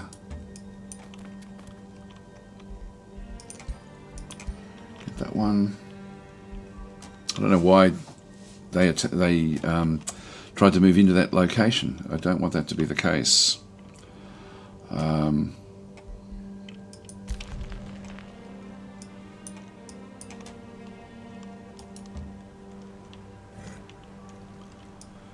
that one down.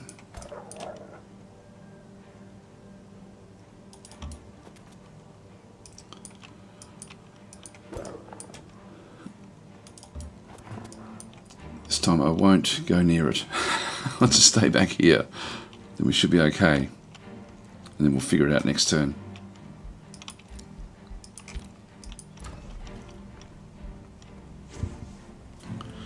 Now the vendor is boosted. That's plus 10 gold income. Gold's going to be very, very useful. So we'll go that way to start with.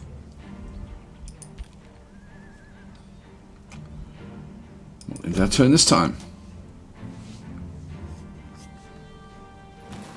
Oh, we've met someone. A giant by the looks. Rock giant king. So races the advanced wolves. Okay, so he's got they've got umbral flesh. All right. Now they don't like us. Goodbye. I don't know who this one is. As well. They've sent a war party out against us. It's okay, we can deal with them. Outpost has now been founded. We'll now just put up the palisade walls.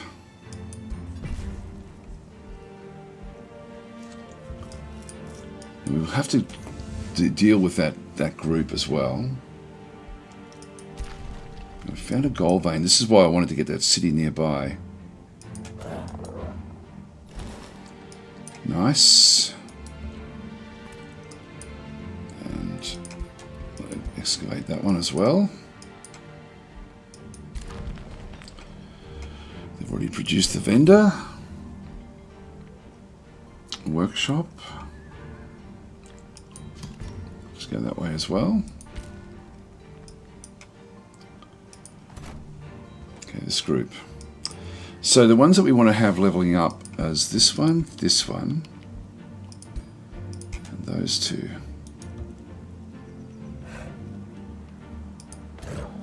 And then these two.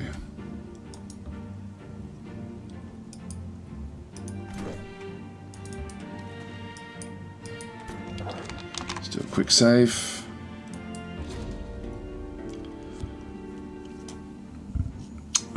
Engage, and what do we end up getting? We don't want these things. I hate these things. these are the I'm just going to do a quick attack. Auto combat. Damn.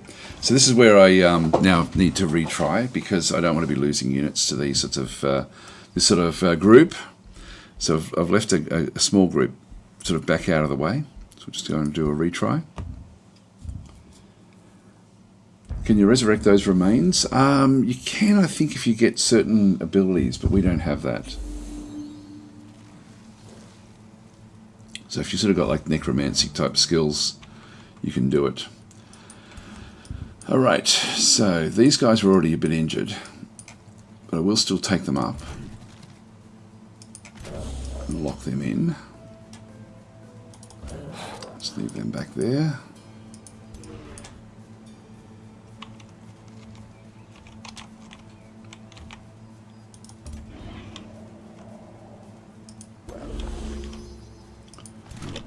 Them in as well.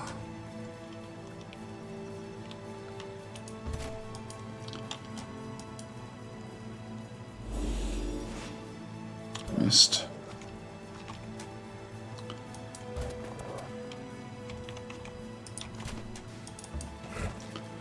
I don't have to worry too much about this particular attack either.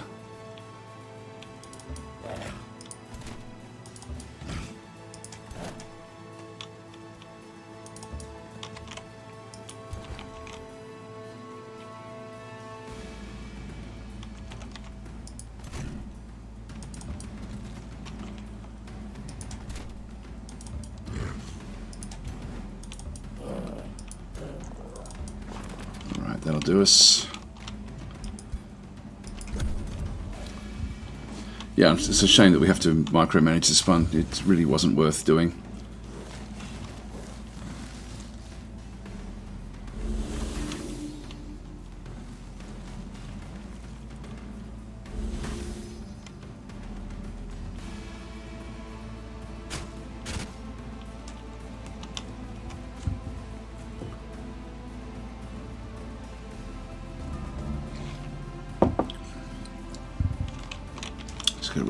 Get rid of these plant men. Now these have got poison needles, which is what they're firing at us, and they've also got the melee strike. Now I've got the immobilizing phase. It teleports to target hex and deals damage to adjacent enemy units, which I won't use that one. We do actually have the quake, so enemy units in 2x radius sustain damage, which I won't worry about that one either. I'll just come back in. Just start to smack it.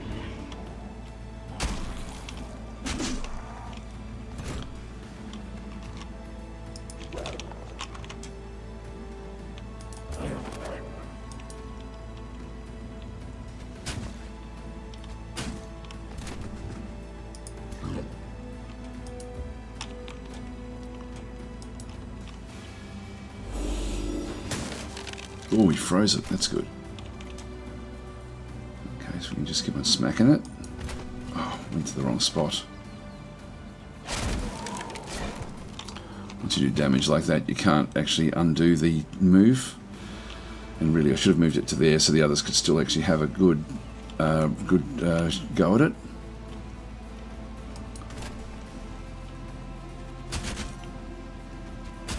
Just break our way through.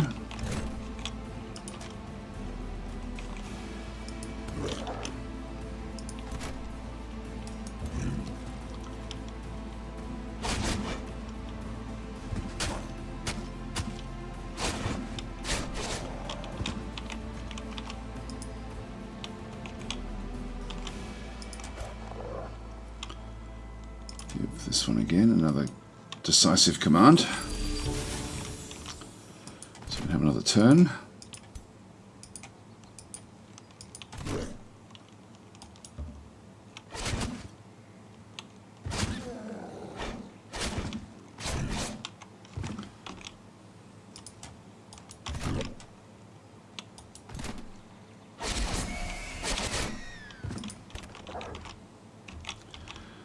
Just go straight up into these.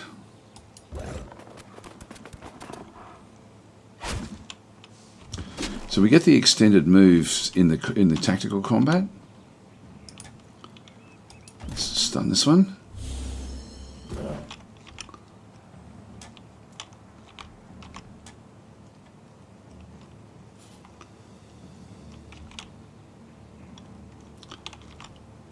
Two actions there. I've still got two there as well. I'll take that.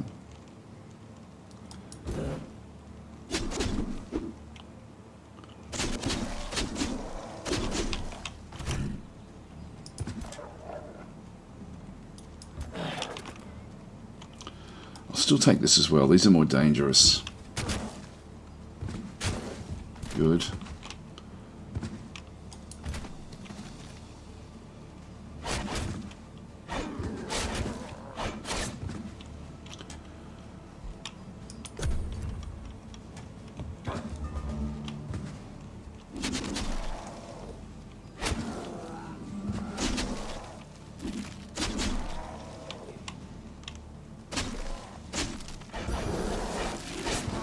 Down, that's good.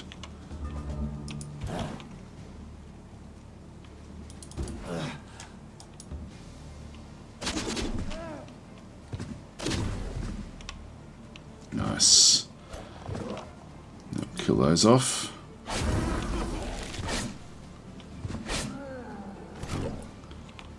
Get a flanking shot here.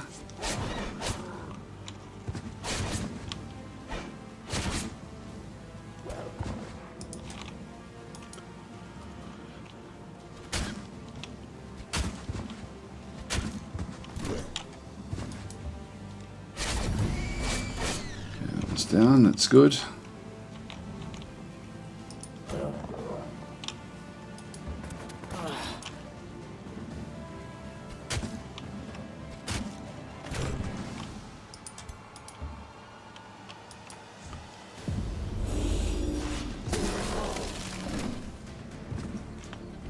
Alright, that's better.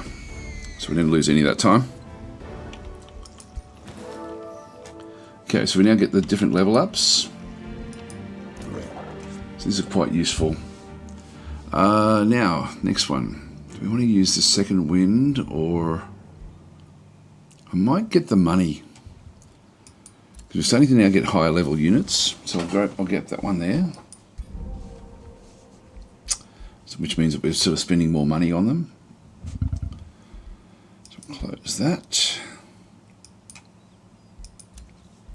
Sev has leveled up as well. So Sev is still very early on at this stage, but I think the 10 hit points per turn, this regeneration is useful. So we'll go and confirm that one. And close.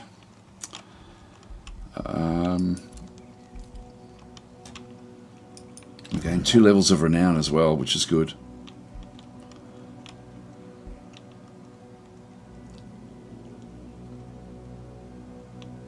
You rank up units here, that's good.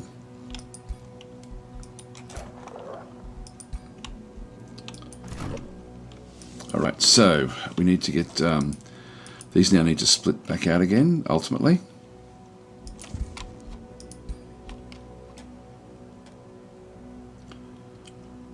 What I might do is keep them all here. I'm just a bit worried about the army that's going to be coming across the water against this outpost. It possibly will just go back up into this area, but we will need to deal with it. I don't really want it raiding my territory.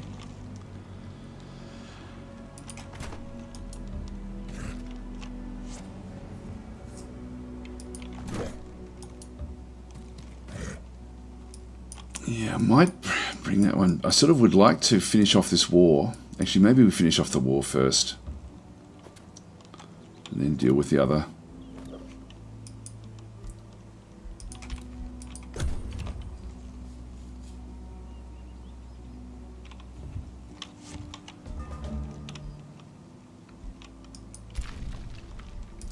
Yeah, we're finding good stuff in here. There's protection there.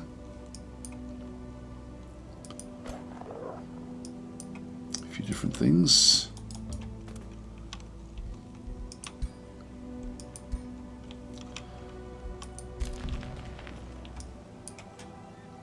Can't quite get into all of them.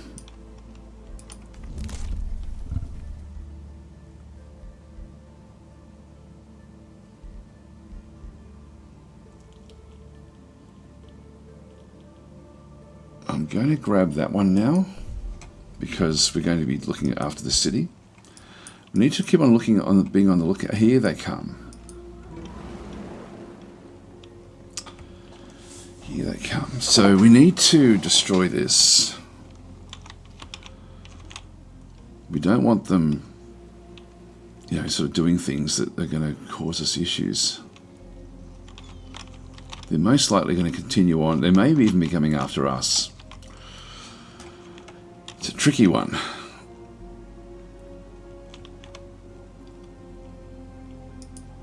I think I'll continue on with what we're doing.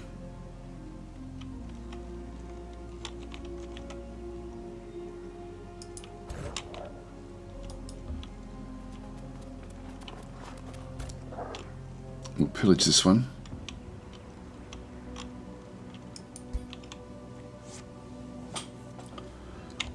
So they've got a couple of units in here already. Anvil guards, arbalists, yeah, white witches as well. Okay, we'll see how we go. We've got the protection in here anyway.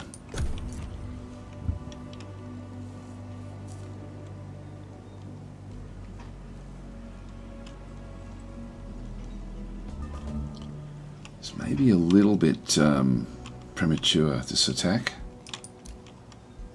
Message received. So, keeping track of your capability rankings, you are the most pathetic ruler. Yeah, blah, blah, blah.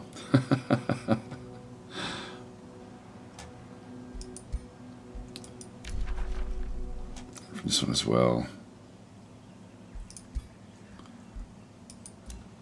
Now, we can check that out. Actually, why are they saying that? So we are coming 5th overall. So military we're coming 3rd, expansion we're coming 2nd, magic economy is coming 5th, and 4th with diplomacy. All right, all we're going to really be focusing on is the military, really. They're coming 2nd, that one's coming 4th. Okay. Bloodguard can get another province.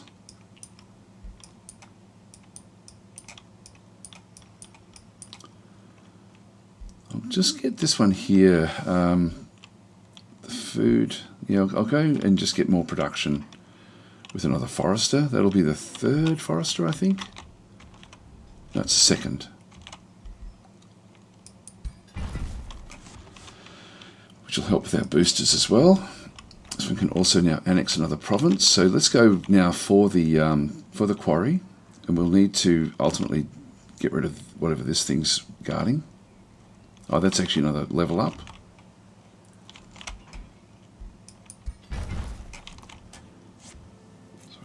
those.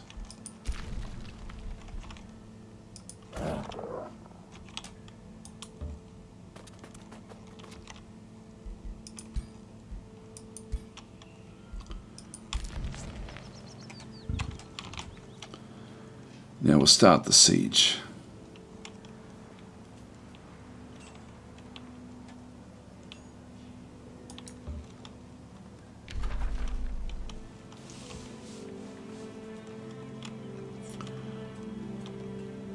So we'll start this one. We can add siege projects.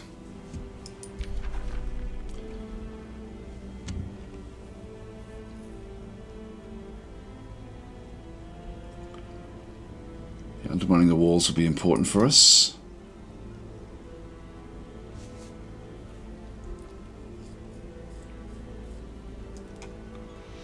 It's going to just reduce them a little bit if we do this one here. The raiding party will give us more gold at the end. It'll give me 300 gold.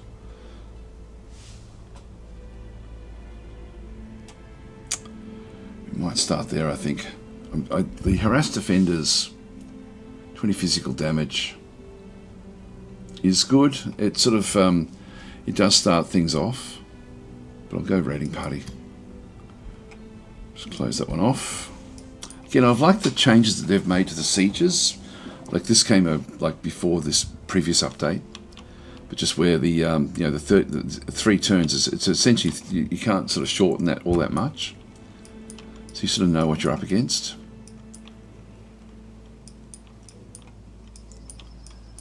Where's that group? They're coming this way. They're going to raid in here.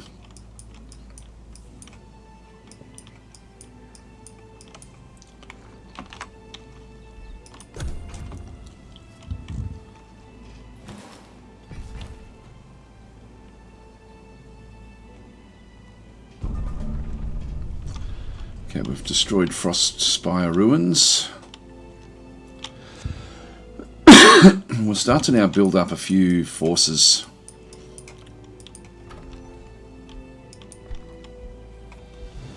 Another Fury. We were getting a lieutenant, weren't we? Just get both of those.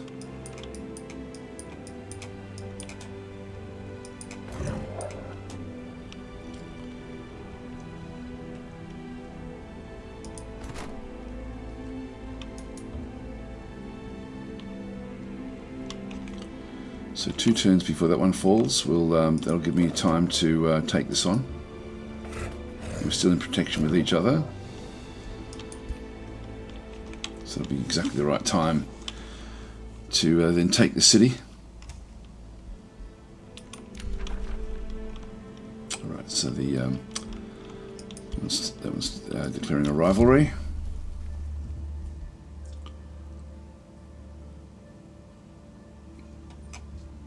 Again, that's a good one for us, but I need to save this up. We can get another Whispering Stone, which I don't need yet. Build roads is a useful one as well for us. There's too much I need the mana, the Imperium for. Oh, again, 3 gold per unit. Yeah, look, I'll wait. I think I'll wait for all of these because we need to then process this once if we can take it. And we need to make another city as well. Good. I've been wanting this one for a long time.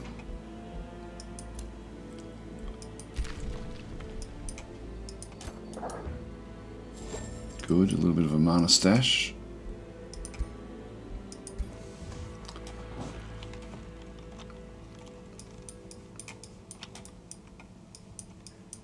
This is all sort of areas underneath our territory.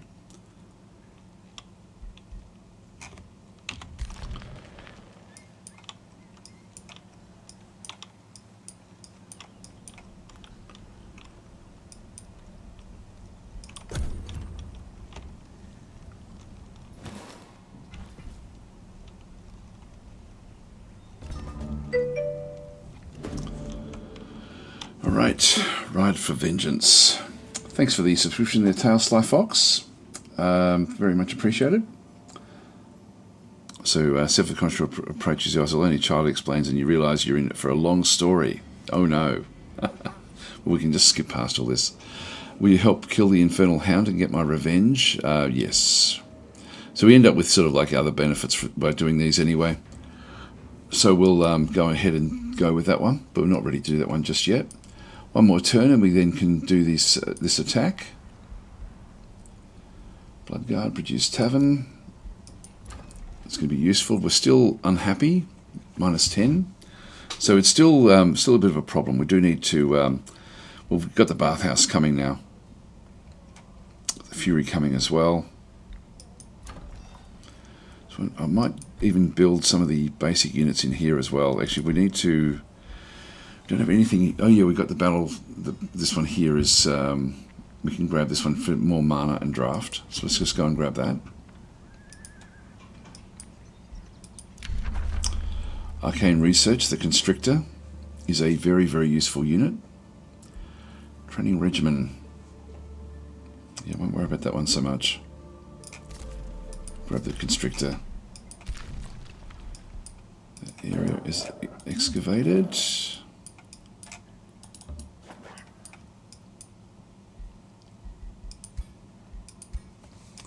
Just keep on sort of opening these or all of these up. Oops, I meant to stay on top so I could see what was going on. There's a good chance that the independent will attack us, which they didn't. Good. All right, we'll do another quick save in here, and we'll now take this city. So this is now open. We've taken that one as well. We've got good money already at this stage. We're over 200, so I think I'd prefer to extend this one before I build the city down in here.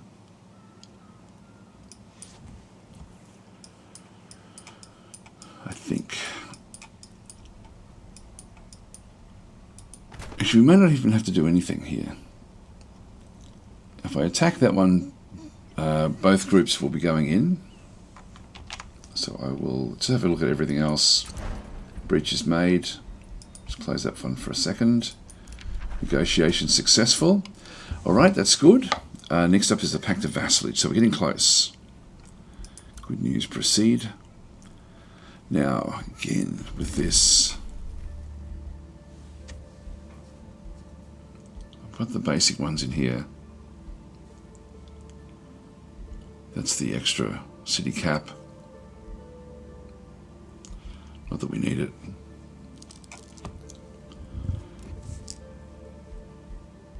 Let's close that one.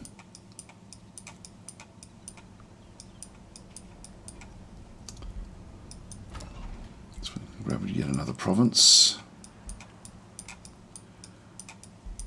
Now this one will ultimately be, they'll be vying for each of these different areas, but I will actually send this one down. Now once they get 3, and that will be the 3rd one for this city.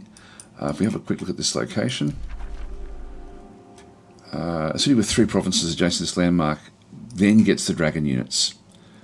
So, perfect. That's 1, 2, 3. So now we can actually, if we go back into the city itself and have a look and see, we can start to get the different sorts of dragons. But we need to actually have a Town Hall version 4 to actually get those. But that's going to be a big improvement with what we have. What does this one give us? So with 3 Lithuanian units. So that's going to be all of the ones that we just fought before. Essentially those sorts of units, which aren't as good as dragons. Dragons are awesome. These guys are heading off. We're going to have to... we're going to be raided, and that's going to hurt us a little bit with our money. I might...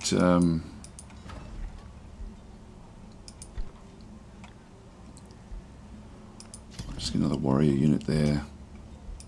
I can always hurry the recruitment, but they're still not going to be good enough to be able to fix it up. We're going to have to march back with this stack, I think, or with one of these stacks. All right, so we've got the that one's been excavated. Then we go back to these. So now the group that we want to have in the middle. This one's still injured because he's inside enemy territory. So he's a bit worse for wear. I think we'll just go in with this group in the middle here. And so we'll hit the flanks with these.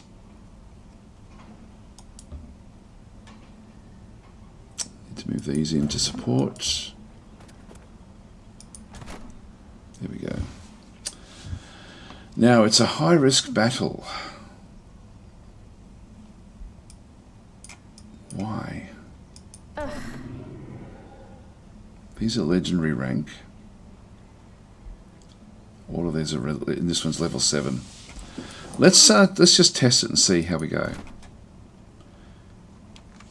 See if we can actually outperform everything. So I'm not liking the numbers there, to be honest. I'm prepared to save scum if I lose this.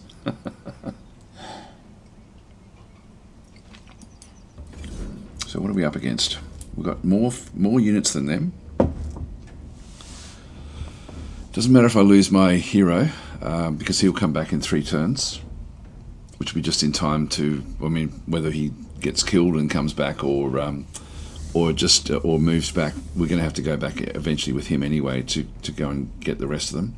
It's a big discrepancy, but let's just see how we go. What else do they have? We've got the undermining the walls. Yep, so there's wall obstacles are going to be down. Most of theirs are defensive, and that's actually sort of something that we can focus on.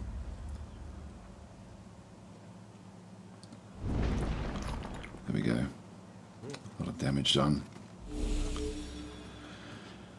So we'll need to really pick our spots here as to how we go through. There's no battlements.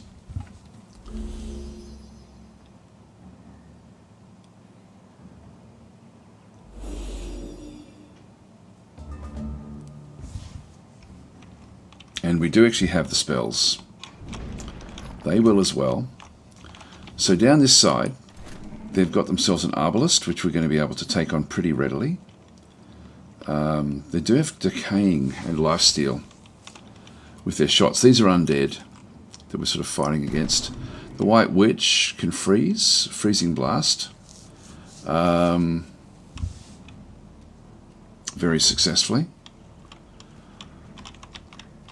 These guys in here. I've got Taunt. We have to be careful of that. That could be a problem actually if they do taunt us too much. That means that our units will then sort of go after them. I'm just going to move these up again and Sunderer.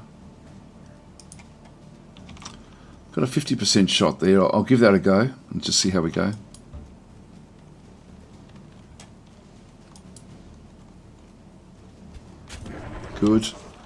Good start. So then protect it a little bit. I'm going to come up through the rear here. Now I've still got this other grouping, which I can actually give to that one there. Moves at 4. So 1, 2, 3, 4. I can actually get in there and do some more, one more attack. Look, I'll take that.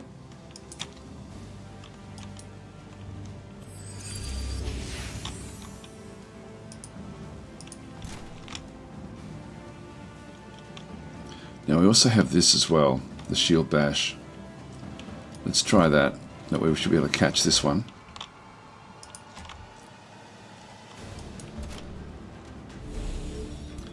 It's been stunned. Then we'll start to bring this one up. Stone Spirit.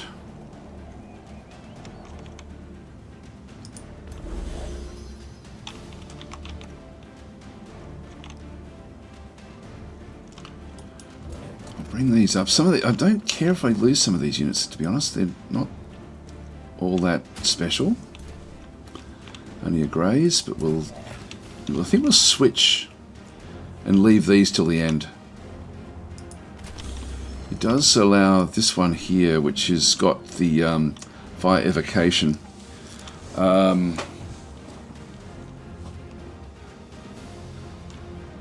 You deal damage to the target and all connected enemies. Wow, that's pretty powerful. It's not much damage though. That means we do want to sort of keep things that can reach a little bit more separate. Actually, that's just a single attack, isn't it? Yeah.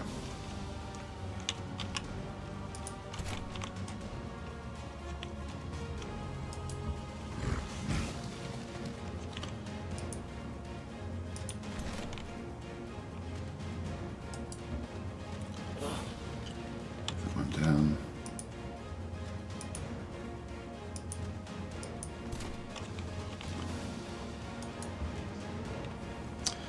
Put the warding up, which will then protect these units a little bit more with their resistances.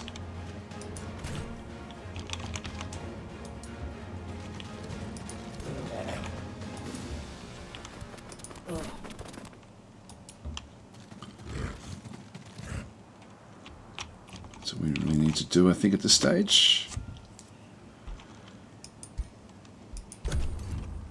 And then we're going to be able to start to use spells. Jeez, what was that? That's ridiculous. Sleep of Oblivion. Oh, it's only a sleep. That's okay. I think we can deal with that, hopefully.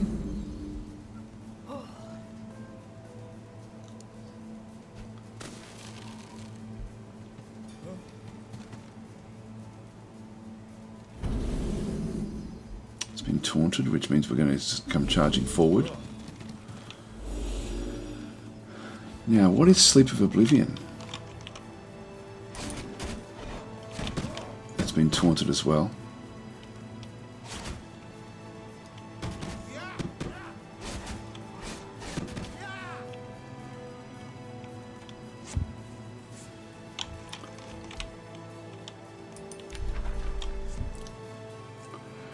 No hero dies. After 2 turns, they come back to life with 75% of the total hit points are inflicted with insanity.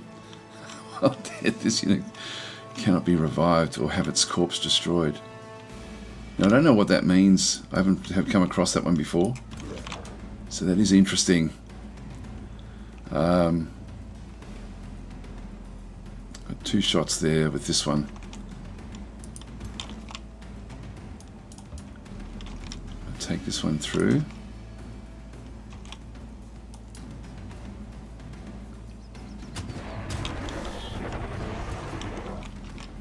So we'll need to keep away from that.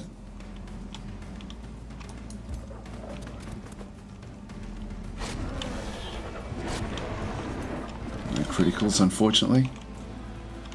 25 there, but I can bring this one in and sort of start to process this.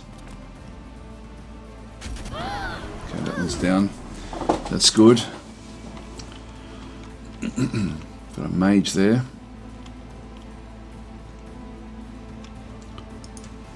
Try this.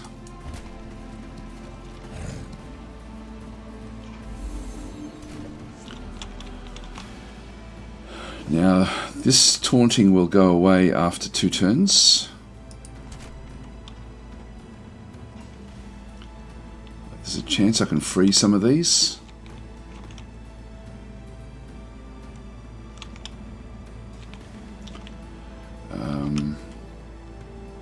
I can deal with that one anyway, so I don't need to worry about that one.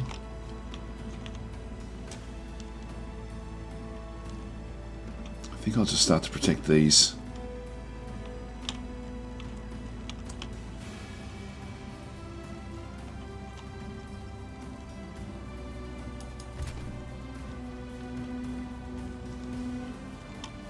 %30 chance. They're all just 30s. That's okay. We'll go for this one, hopefully.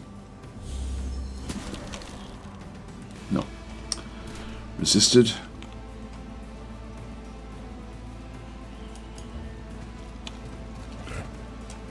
Just put the shield wall up. It'll help protect this unit.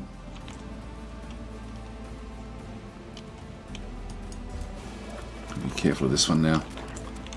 Hopefully we can move beyond these.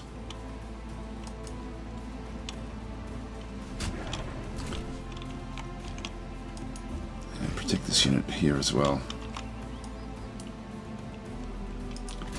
With the shield wall. Now, we do have the conjure tentacles. Now I've got 2 of these I can put in at any time. So I can throw it in there.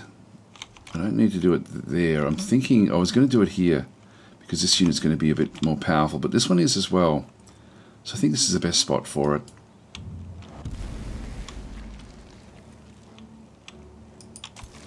And then we can then try to lock it in. 60% chance.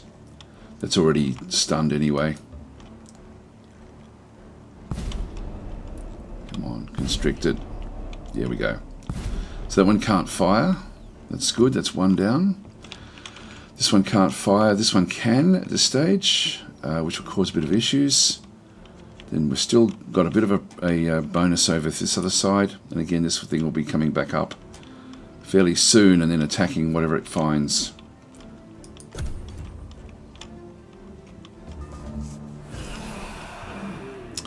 Another sleep of... How many of these spells do they have?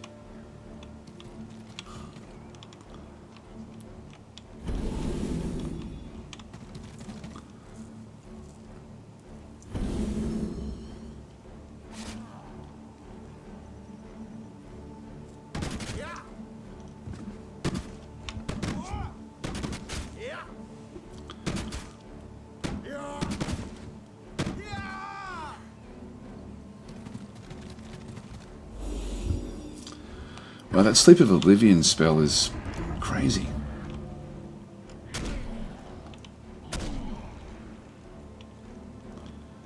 What's it stay insane for?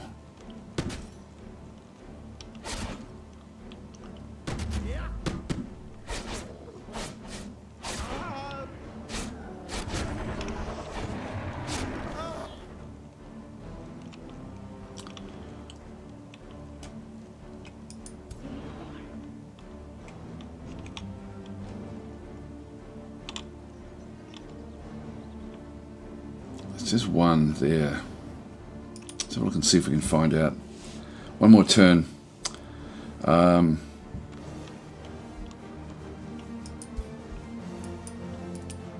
that one there is dead, isn't it? Fury. No, it's still going to come back to life.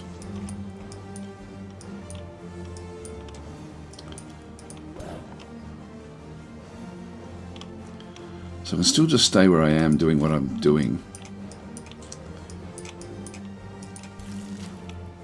Now that's been... I can no longer use this one because it's been taunted.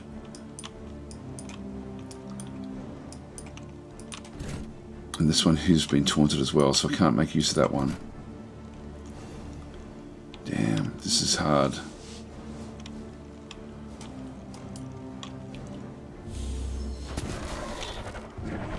Or is this at the Staff of Frost? Let's just keep this one. This one's going to get smacked by this guy, but so be it.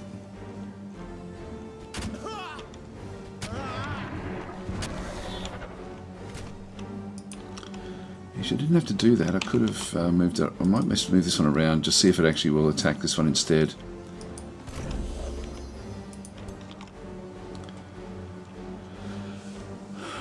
And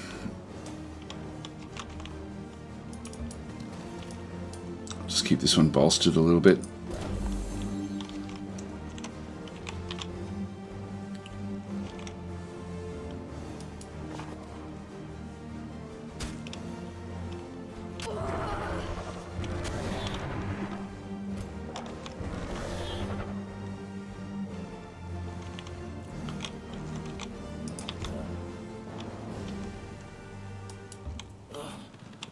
This one in behind.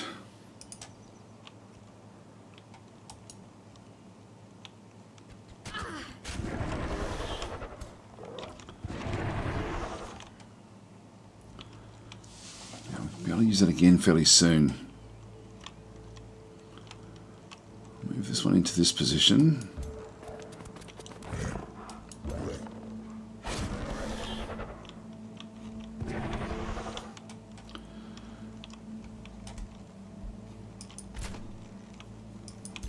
So these have all been taunted. So everyone has now moved, except we still have one more spell. And we have to think about where I do that. The taunting is hurting. I'm thinking we could use it there or there. This one's going to be dead anyway, so I think I'll use it in here. I'll just call. Only got one more of these.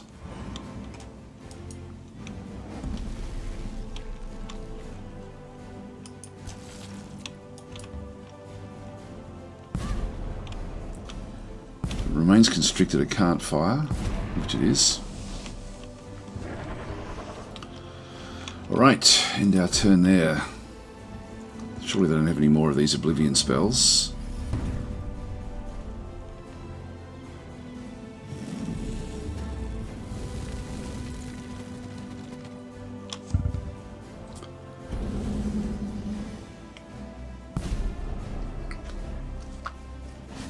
Constricted, it couldn't move. That one moved away. Missed, that's good. Okay,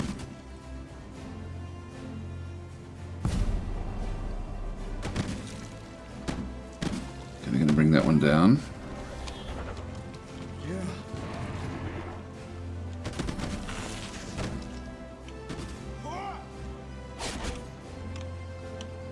We should be able to bring this down and then open up this.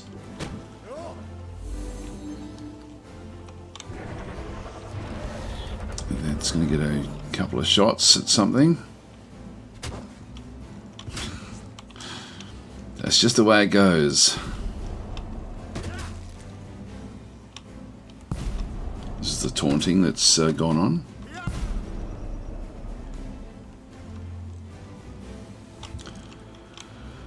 This unit is still taunted, I think, for one more turn. This unit is no longer insane.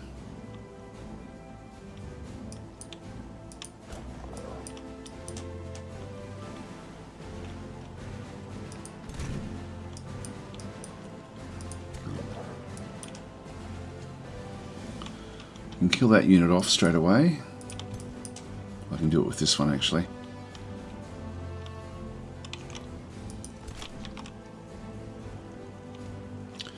I can start to, and I can also give another command to another unit this time. And we do actually have, I'll take this one just to see if we can sort of destroy this guy eventually.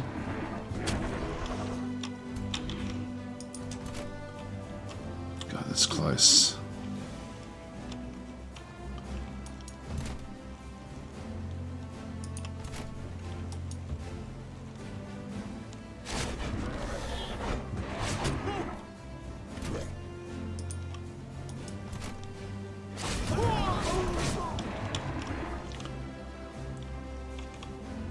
Oh, I screwed up here.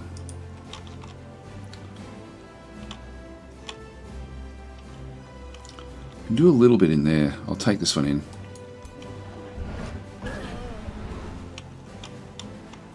Let's immobilize this one, and I still get another shot.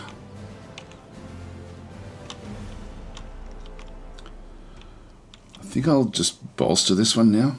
Just put him into defensive mode. That one can't really do anything. Yeah, let's just protect it. Hardly any damage being done back there, but that's the only one I really get a shot on.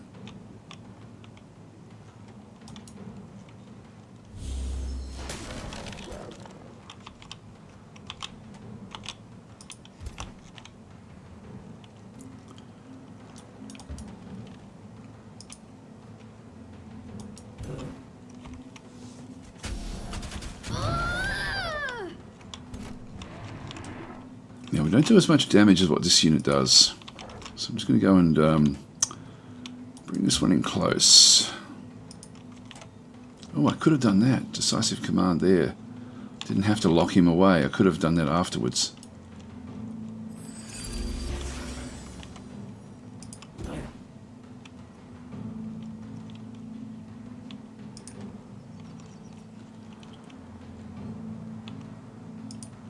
Actually, I can just hit him. I'm actually better off doing that. Critical hit, that's good. Our guys are fairly happy.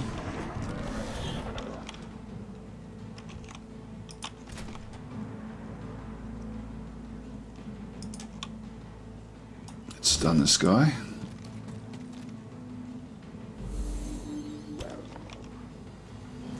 He wasn't stunned. He resisted it.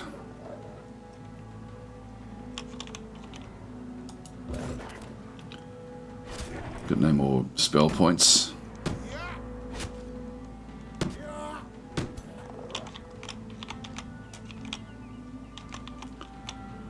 Only get one shot here. That's not bad though, actually, that one there. Good.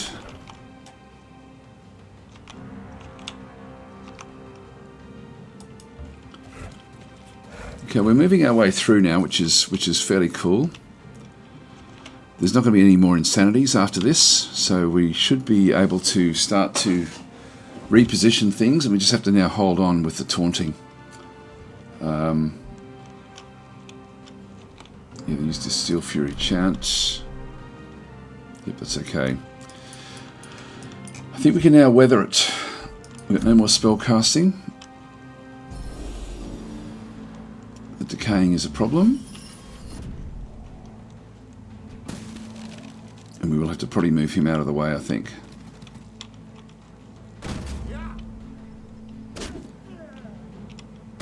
These skirmishers hopefully will be able to hold on. We'll now need to focus and try to get to the ruler.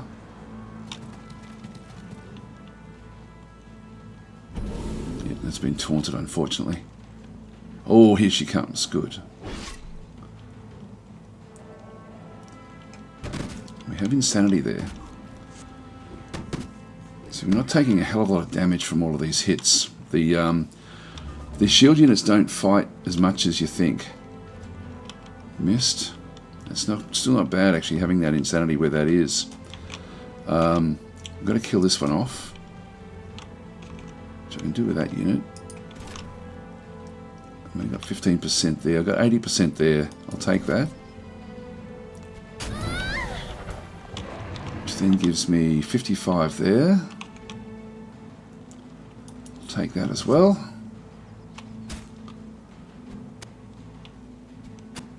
A little bit. Definitely want her gone. Only 18% chance to freeze her.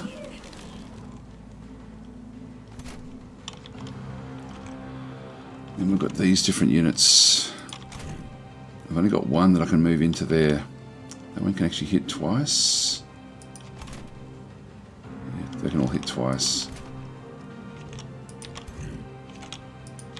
One there does the most damage. It's champion. What are these guys? Yeah, that's a champion as well. I'm not sure. Oh, this one's taken some losses, so we've got less units in the stack. So we're doing more damage with this one, which will be fine. So we'll smack this one in here.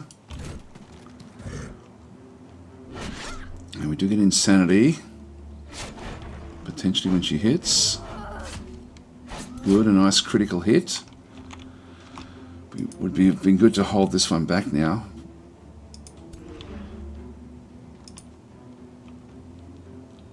If I do that, this one here is a quake. Enemy units in a 2-hex radius sustain damage. It then enters defensive mode. We can immobilize, or I can just go in and smack it. I've still got this one at 80%. There we go. We don't need to do that. Ooh, critical. Bang. That's great. Alright, the leader is down. That does open, like they're going to start to run fairly soon. Now we've got to get this guy connected. So we need to, I don't really want to be moving him away as such at this point in time. I think I'm better off taking this one into here.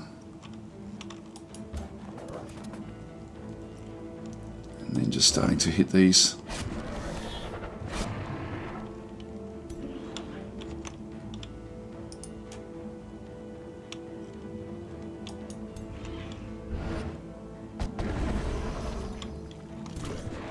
It's been immobilized.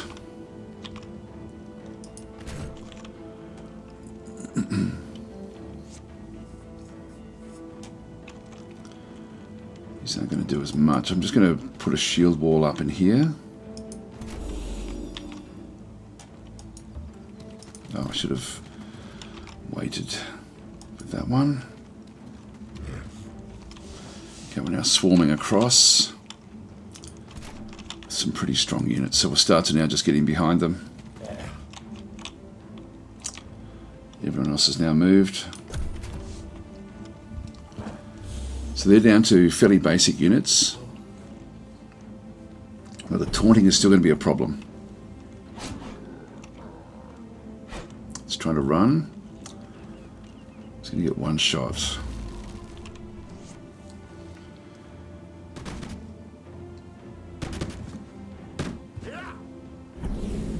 It's been taunted as well.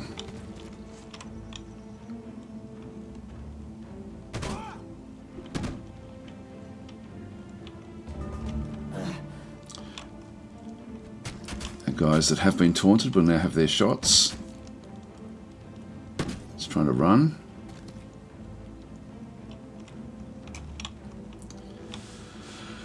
So these are very strong, and the taunting is going to keep on being an issue for us. Still can't use this.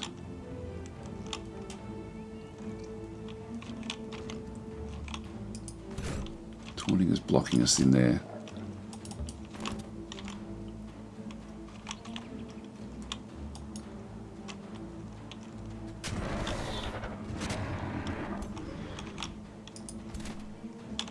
Doesn't have any real ways of helping the others, unfortunately. 40%. I've got a 55 over there. Come on. It owes us a freeze, surely. Nope. Still not helping.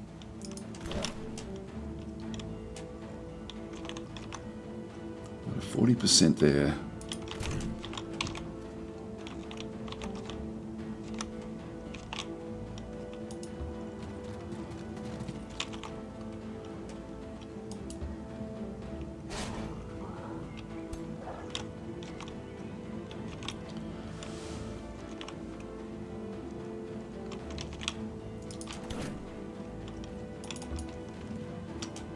Move this one out of the way. Nice. Critical one, that one. So that was good. They've all moved. That one's taunted, so can't get through.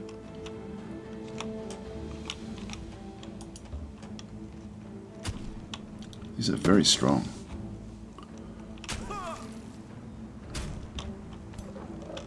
I really need to end up with the these archers to help out here. There we go. We can kill that one off. Good. God, these scouts are useful. They've never been this useful in the game.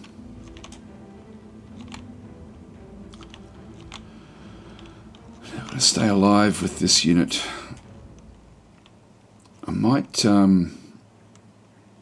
just go into a shield wall there.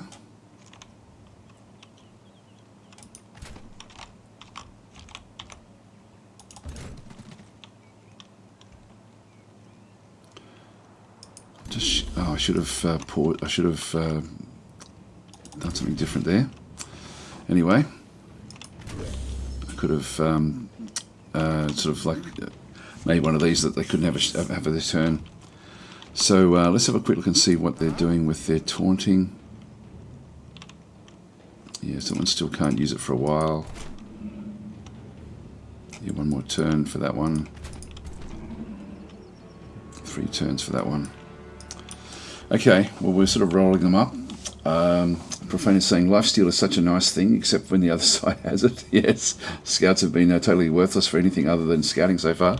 Yeah, no, these are really good. Like they're playing as the barbarians. They're actually really quite a nice little unit, and particularly with the new changes to the game as well. They're useful for scouting, but also like as an entry level, like cheap archer, and they're doing good damage here. I think it's the combination that we've got for the force as well.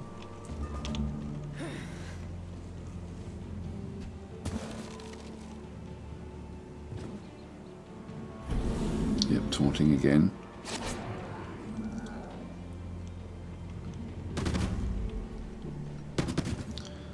Surely we're going to expect to lose one unit.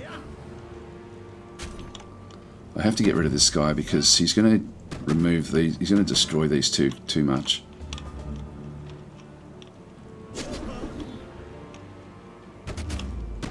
These should still be okay. They're going to be losing heart, surely. It's 50%. I'll still take it.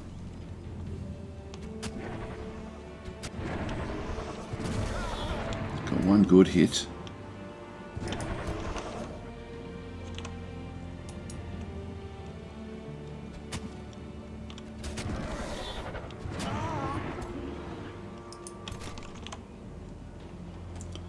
So yeah, 50%, but hardly any damage. But if we can just freeze it, that would be awesome. Missed.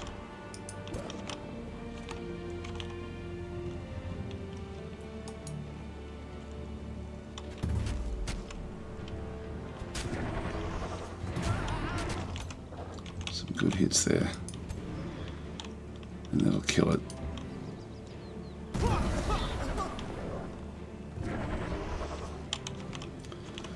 That's good. Now I can get all the way back to this one. Start to pin it.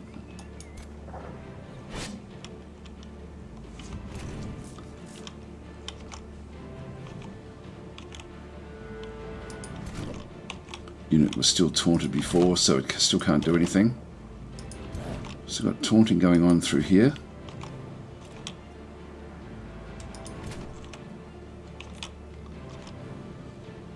Don't know which way they're going to go.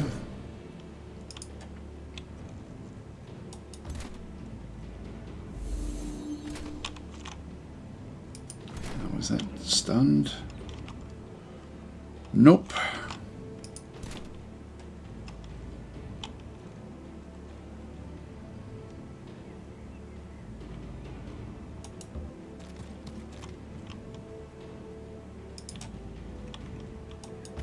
Come on. There we go. Now we got it. Bring you in and stun this one as well. That's only 50% chance. Still trying to get around to the other side. Okay, that's everyone now moved.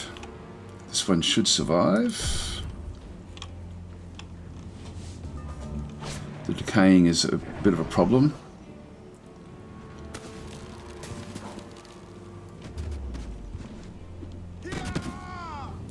To see when the decaying ends, like goes away here. Still got a bit of health.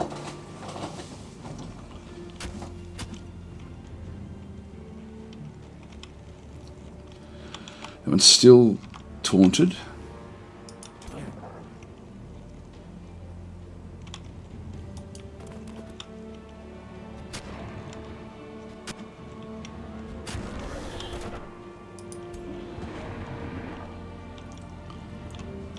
With this one here, we've got the yeah, okay. The decay is now gone. We've still got 19 hit points left. That's okay. But I think I'll keep him out of the fight now. Let's bring this one up onto the battlements.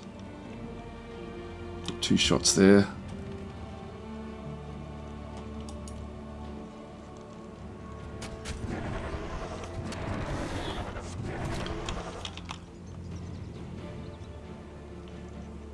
This one's certainly weaker than the others.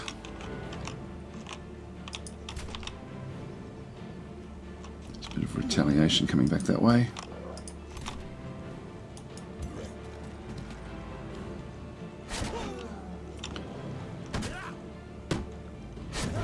Yeah, Orc Horde has done well here.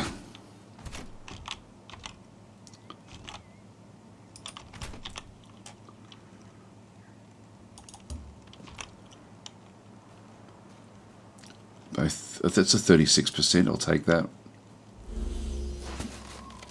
Still, we haven't had one single freeze work yet. But 2 shots there.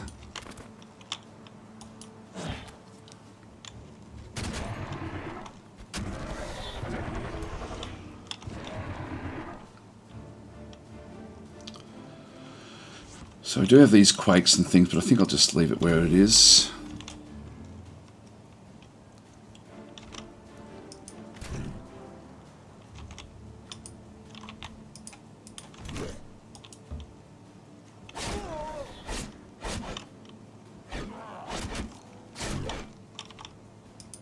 This one, we'll kill that one off. Great. That makes these guys a bit happier. Get a flanking shot there.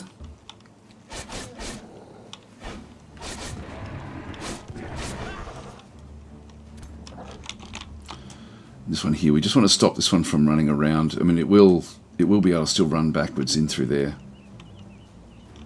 I do actually have... use this one here again.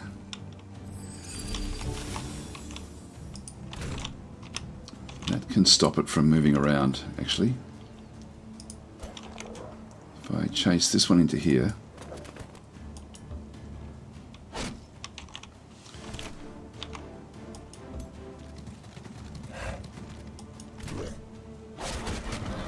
It's not really going to be able to break away from there.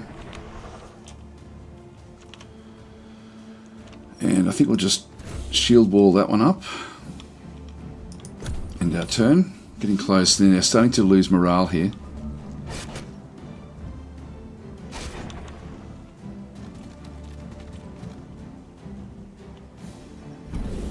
Taunted the archers.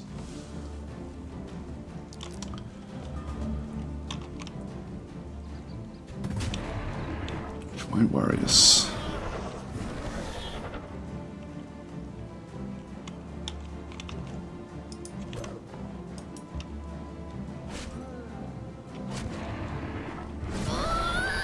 Great.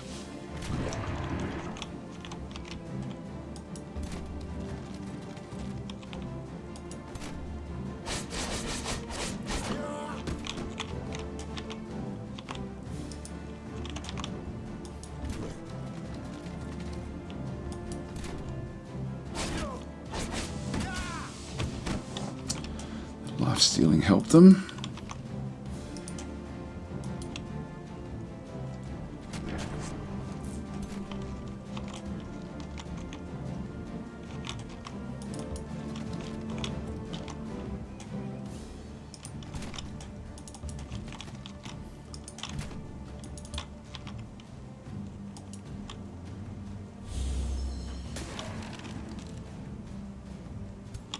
Did we freeze it that time? Nope. For a minute there I thought, oh, it's worked. Finally.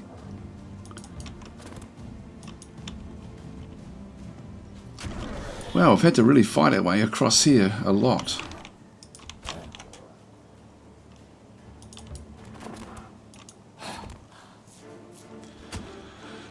Next turn we should have it.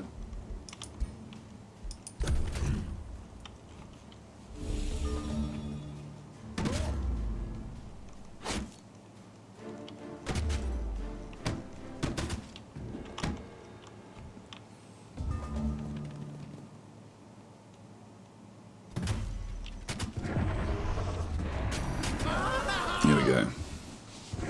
Nicely done, guys. Nicely done. So we didn't lose anything. Even the ones that were hit with that Oblivion spell. I was really worried about that. I thought, oh, that's the end of it. But we did well. We've come through this one unscathed. Hi, Tenru. How are you going? And von Schweinhund, saying it's probably where they get their name from. Not sure what that was from. Anyway, so Tubal Kana saying another DasTactic video. Thank you. When I grow up, I want to be just like you. Keep up the great work. By the way, I'm 32. I still haven't grown up yet. So you got to keep on doing what you enjoy.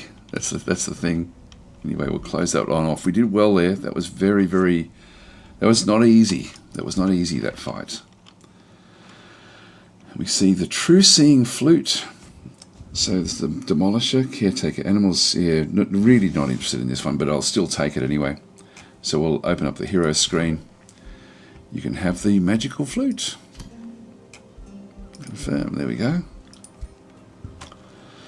Well, Black Wall now has been taken. So we can now go back and start to fix up the other attacks. They haven't started yet. They're on their way. So that sort of works out well.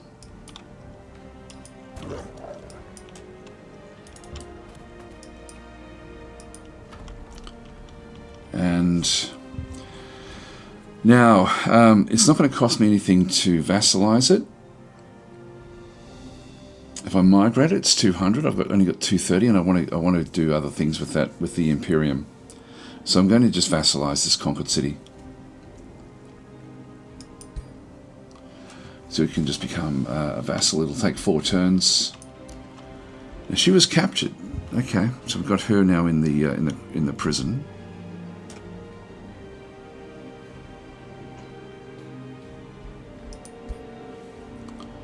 She doesn't have all of her kit anymore, all those wonderful things that she had.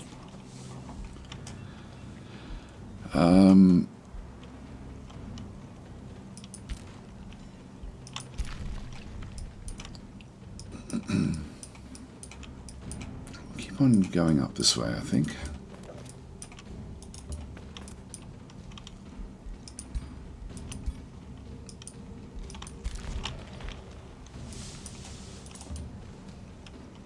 Move these back out of the way.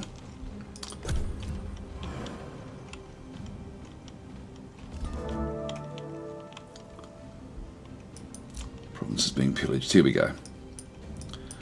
So it's going to take 2 turns, and we're going to take 3 turns to get back, I would guess. We've still got this attack we're supposed to do as well, which we're so damaged that this is actually a dangerous attack for us. I think we'll have to manage this one very carefully.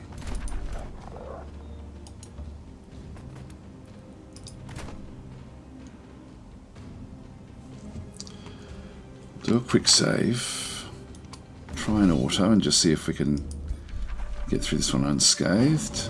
We did, great. Okay, that's good. So the AI did play that one out well. The AI actually plays the full game out, and you can watch the replay of it if you're wanting to know what actually happened. But that's good. I just wanted to make sure I didn't actually lose any more units.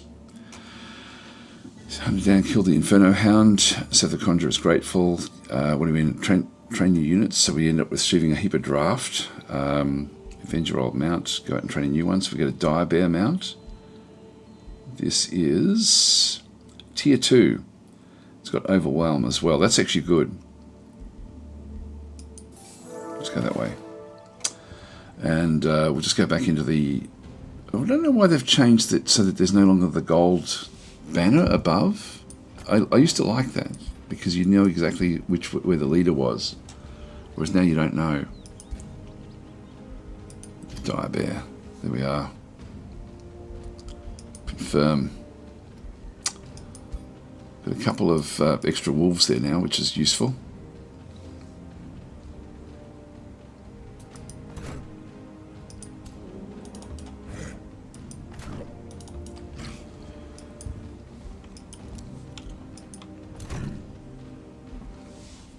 Okay, so Sev has leveled up.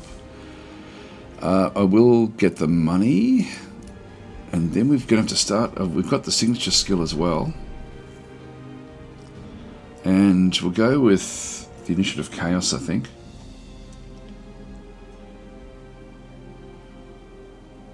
Although we went with this one, and this was actually pretty good as well. Let's go that way. It sort of suits out who we are.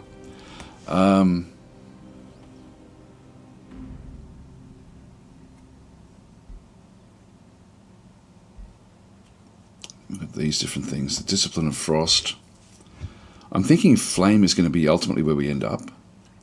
So I think we'll go this way.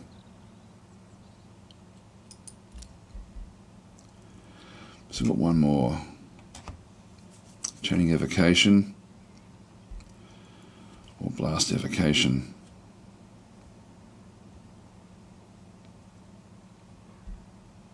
I'll go Blast. Alright, we'll confirm those.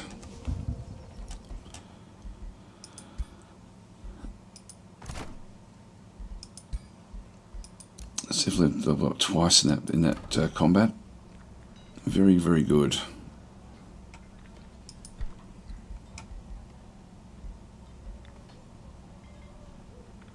The storehouse is only 4 away for that one.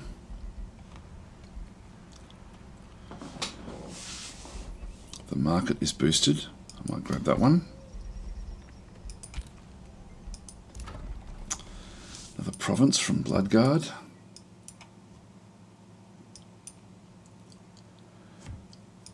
Again, if I can get 3 provinces, I end up being able to build dragons at different locations, and so again, this will be a good one for us.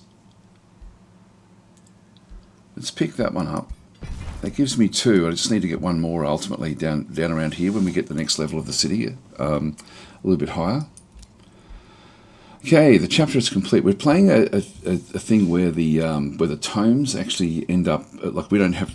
It's not about how often we research them. They actually come at specified times.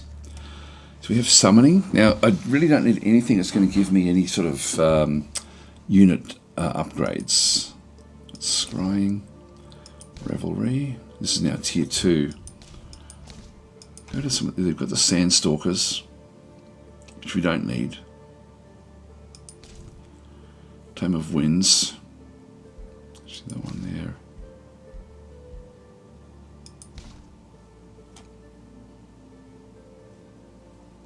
Seeker Arrows is a good one.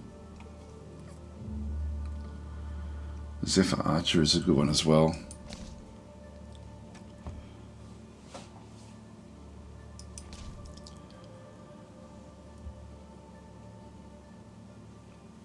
Yeah, probably don't really need those at this stage. I won't go Nature. I won't go Order either. Souls, I won't go Undead. We're back there again.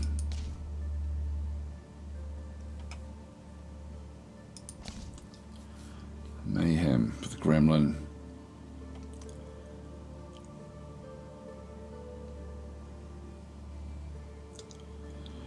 Really don't see the value of those. What do we miss out on?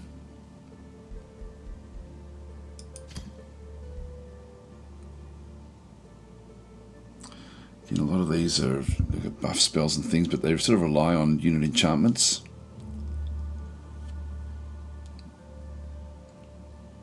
Yeah, so I won't worry about those. Tome of the Horde. Again, I can't use the transformations. Houndmaster is a good one for us. Tome of Pyromancy. This would actually, I think this will round things out fairly nicely. We just don't need the Searing Blades or the Fiery Projectiles, but it would be nice to get these, particularly the Pyromancer. Let's go with a different one. This one's got the 2 upgrades. We don't have a mage.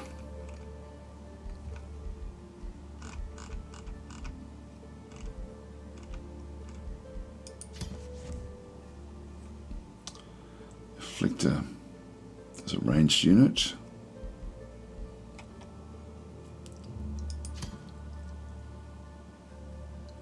That's again, we've got too many little things in there. Tome of Shades.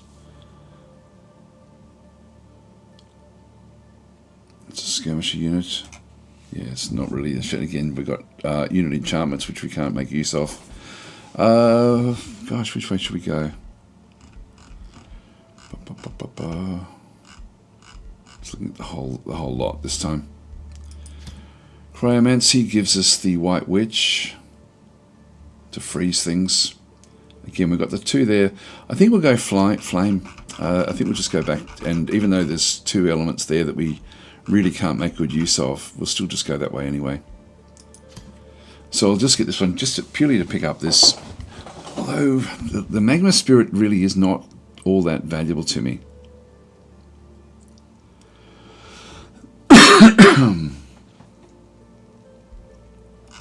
What else is there? Surely there's something else.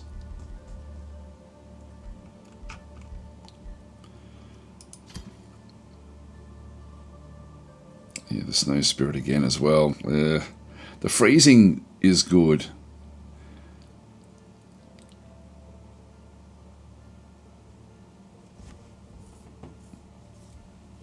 It does slow things down as well. Gosh, it's either frost or fire. I don't think there's much else really that's going to be viable to us. Dungeon Depths has no buff. Where's that? There it is there.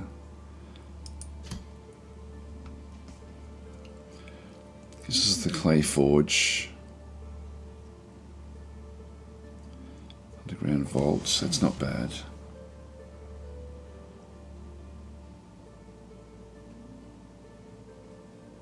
Yeah, then we have to start to go with dungeons. Maybe I'll come back for that one, but I do want to get myself a mage unit, and evocation as well. Get the evoker here again with lightning blades, lightning torrent, damage spell there, lightning focus again. So there's 2 enchantments there, which we don't want. So they're all pretty much the same. The difference with pyromancy though is that a lot of these actually benefit, like they actually benefit with things already being on fire. I think we'll go cryomancy. I think we'll go frost. So we'll start to go cold. So we'll sort of be like, yeah, so we'll end up this way. Let's select that one. There's some good stuff in there for freezing units. When all the world has turned. Now we're doing the constrictor, so we'll keep on going with that one. Paradise.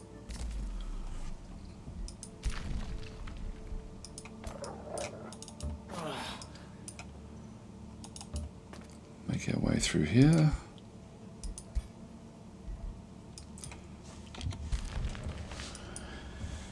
And we'll end our turn there, I think. This thing should be coming over fairly soon. I think like you sort of lose track of time. How many, like we're only up to turn 24. Doing fairly well, I've got to say. Oh, hang on. Yep, being vassalized, that's okay. We've lost sight of it, but that's all right.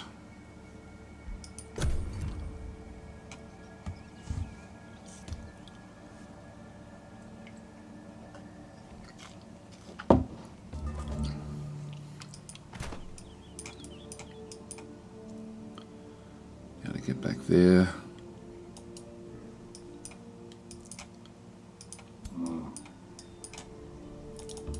At least we'll start to heal up in here. These guys are starting to heal up a little bit as well.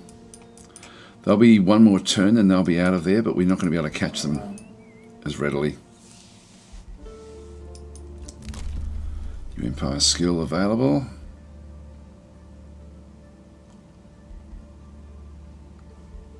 Oh, you know what I forgot to do? Make this into a city.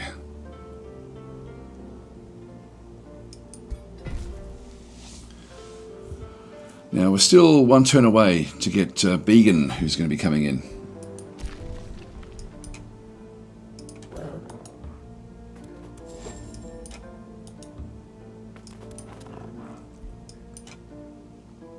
That saved just a couple of turns there. I do need to get more better at doing this research. We're a little way behind.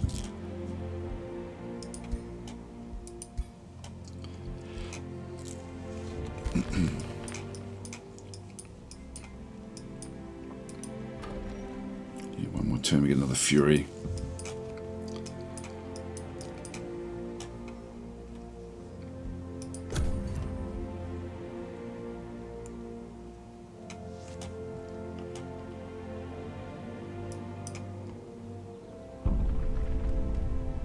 Let's do the next one.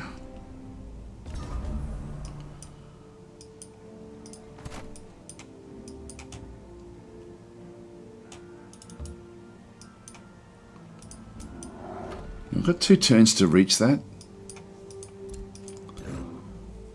Actually, I can still... That one will still get there. It'll still help. It's a nice easy battle for us. I'll just do a quick save here.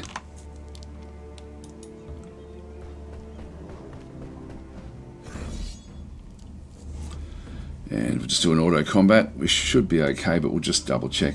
After this one, we'll see what actually happens. Yep, that's fine. Close that one off. Band of flanking. Alright, that's good as well. We'll open up the hero screen. Throw that in there. Confirm. And again, we've got another level up in here. It's interesting, they're all just archers.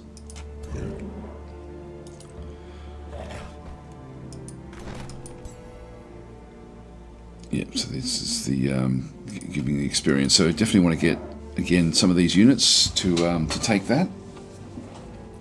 This one's now legendary.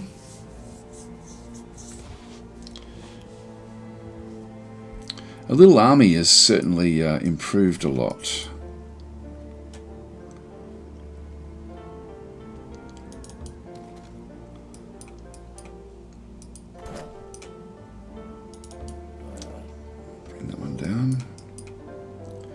Lieutenant coming as well now. We've got ourselves a marketplace. Shop of secrets, there we go. Let's inspect the shop and see what he's got. Reveal ruler location, connect the hidden ruler, explore the world, reveal throne city, gain 200 knowledge. That's going to cost me 150. Now, that's actually not bad. Let's confirm that. That gives me the constrictor straight away.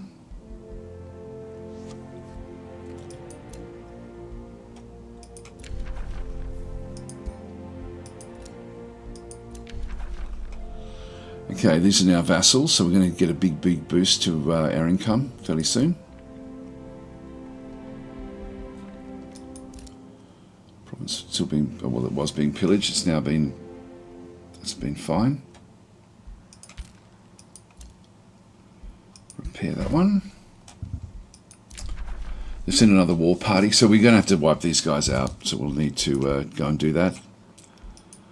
Tranquility Pool has been acquired. Now that's been up in here. Somewhere, I would guess. I would imagine that they'd be in control of that one. Heroes offer. Okay, let's just see who's going to be the new Began. Now, we want to make sure that everyone is just the hulking warriors, so we'll just go and have a quick look through. I think all of them will be. So we've got ourselves a Death Knight, level 4. I probably won't bother with that one there. It's a warrior. Spellblade.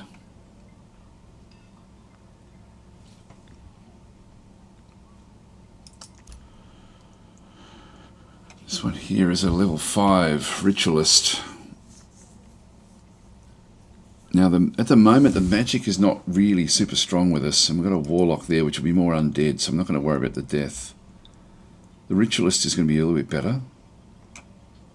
Healing and buffs, and that would be actually really quite useful.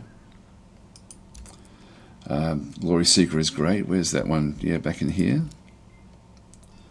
Major ambition, personally slay a unit of legendary rank in combat. Yeah, okay. Well, that's probably a good one for us, I think, Ritualist. Because we're going to have a fairly strong group anyway.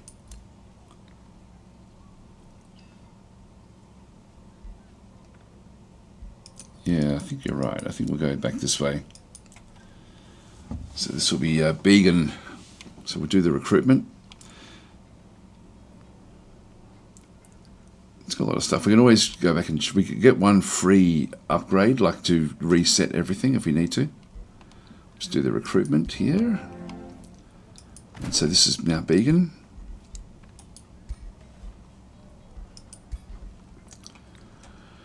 It's a she, her. I'll change it to a he, him.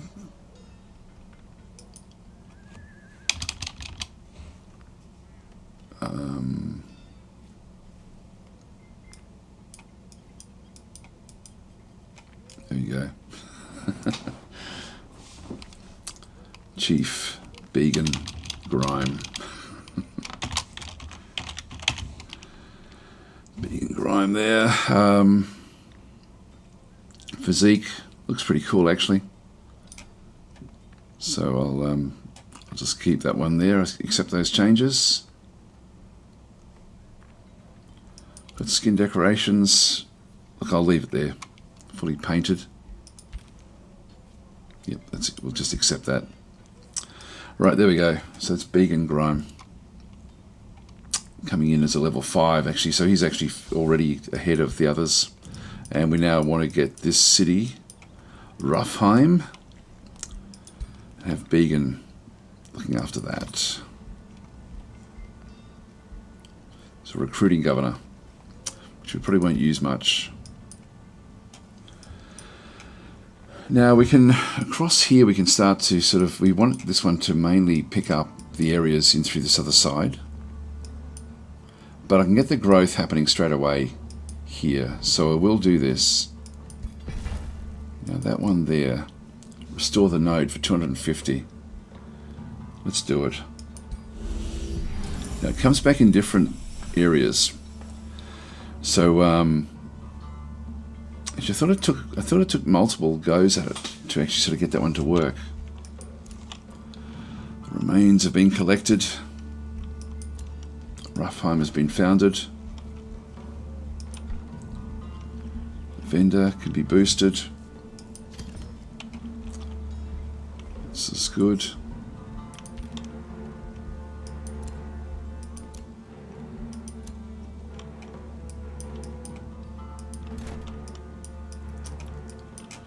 Start to move these down.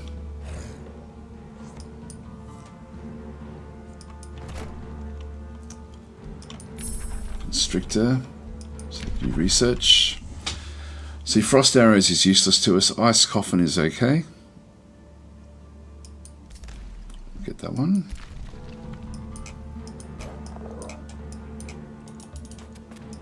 Okay, we're now underground here. Let's start to explore through this other little area.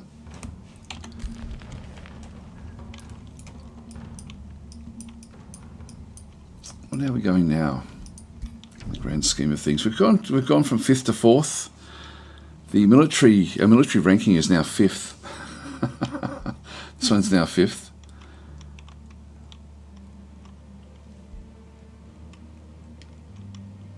It's the expansion that's actually pushing us up.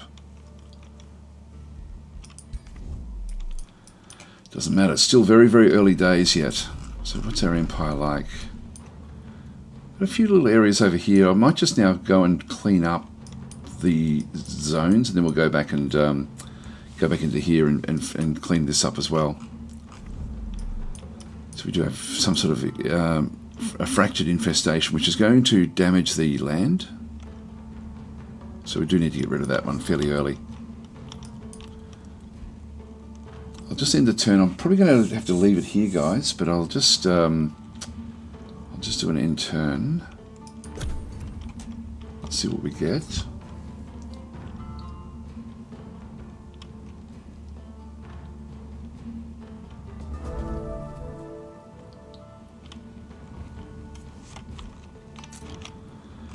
Now I wanted to take this little location here, so I'm just going to go and move some of these units back up.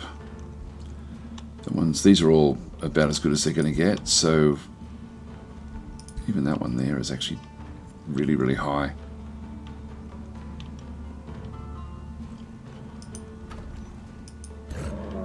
Actually, how far off is it? a long way. In that case, I will actually, I'll bring this one in with me.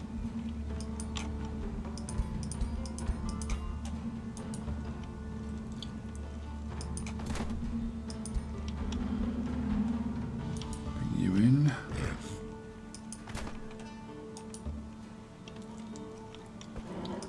We just got this guy as well. Just do a quick save, and we'll just auto-combat this one. There we go. Close that one off. And that way we're going to get level ups all the way through. Level up twice actually, which is good. Can now get this one as well. Order is going to give me... should we go with Chaos? I'll go that way now. Begin saying, you may have missed this earlier, Dad. Sorry for asking about the different game, but I see that you own Shards of the Realm. I was on the fence about buying it and wonder if you had tried it. Shards of the Realm? I don't remember it.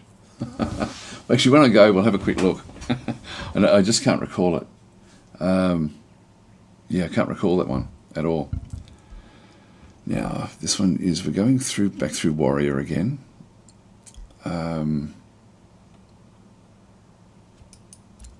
Got Second Wind.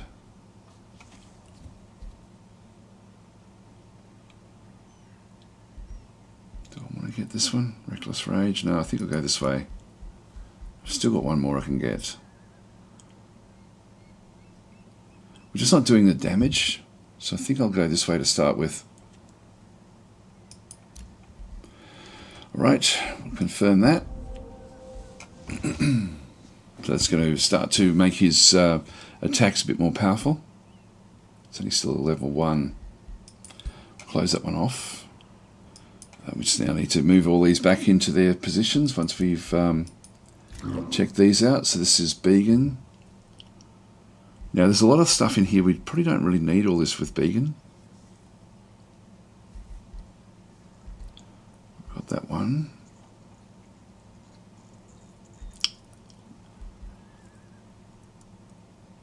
That's a useful one. I'll go that way. And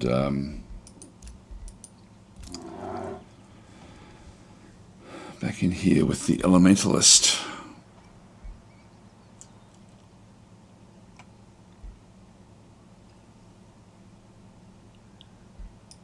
I'll just start to work my way down.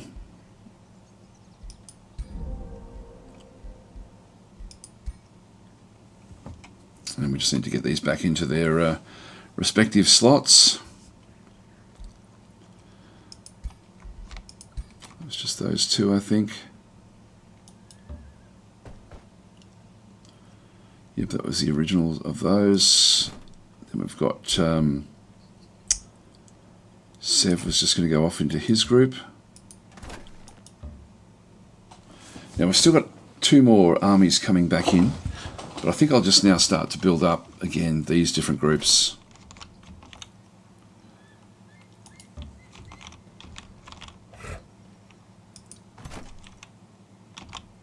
Not sure how big this infestation will be. We need to clean it out.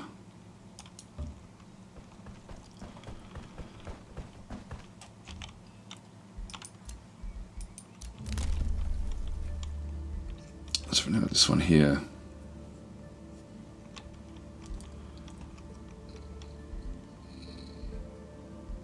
We're going to need one of these fairly soon. I think I might just grab this one now. We're going to need also to get across the water. But I think I'll get this one now for the other city, which will be coming very, very soon. This has gained more renown. This is good.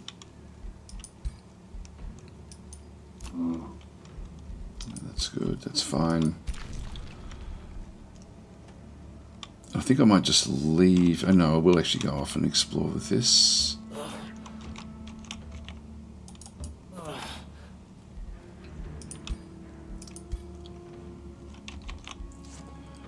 And I'll leave it there, guys. So I'm just going to save the game. 27. That's still early, but we're doing well. We've got good expansion, which is what we want. But I'll see if I've got it. See if I've got the Shards of the Realm. Doesn't ring any bells at all.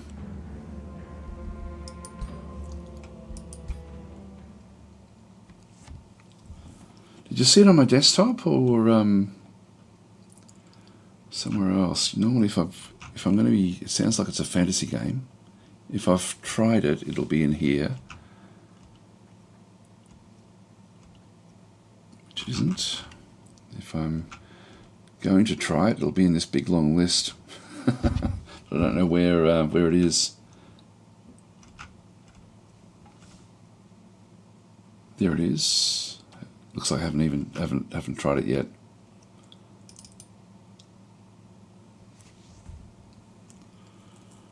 I may have looked at it once.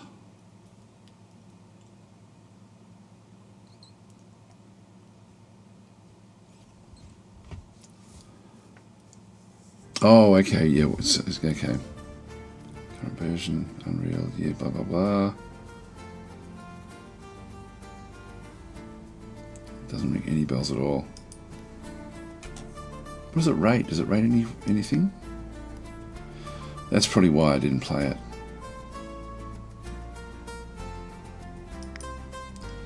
Yeah, I don't tend to play story-driven games. It's now frozen. Be another reason.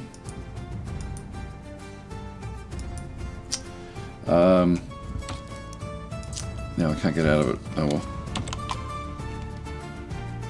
I don't ever remember even opening it, to be honest. My mouse is now completely gone. There it is. In task. Yep, sorry, that's that. Yeah, I don't know anything at all about that one. So it's yeah, I'm not sure. Yeah, no, I haven't. As you saw there, that's my first. I think it's the first time I actually opened it. Anyway, guys, I'm going to leave it there. Thanks for watching, and I'll catch you next time. Thanks for watching.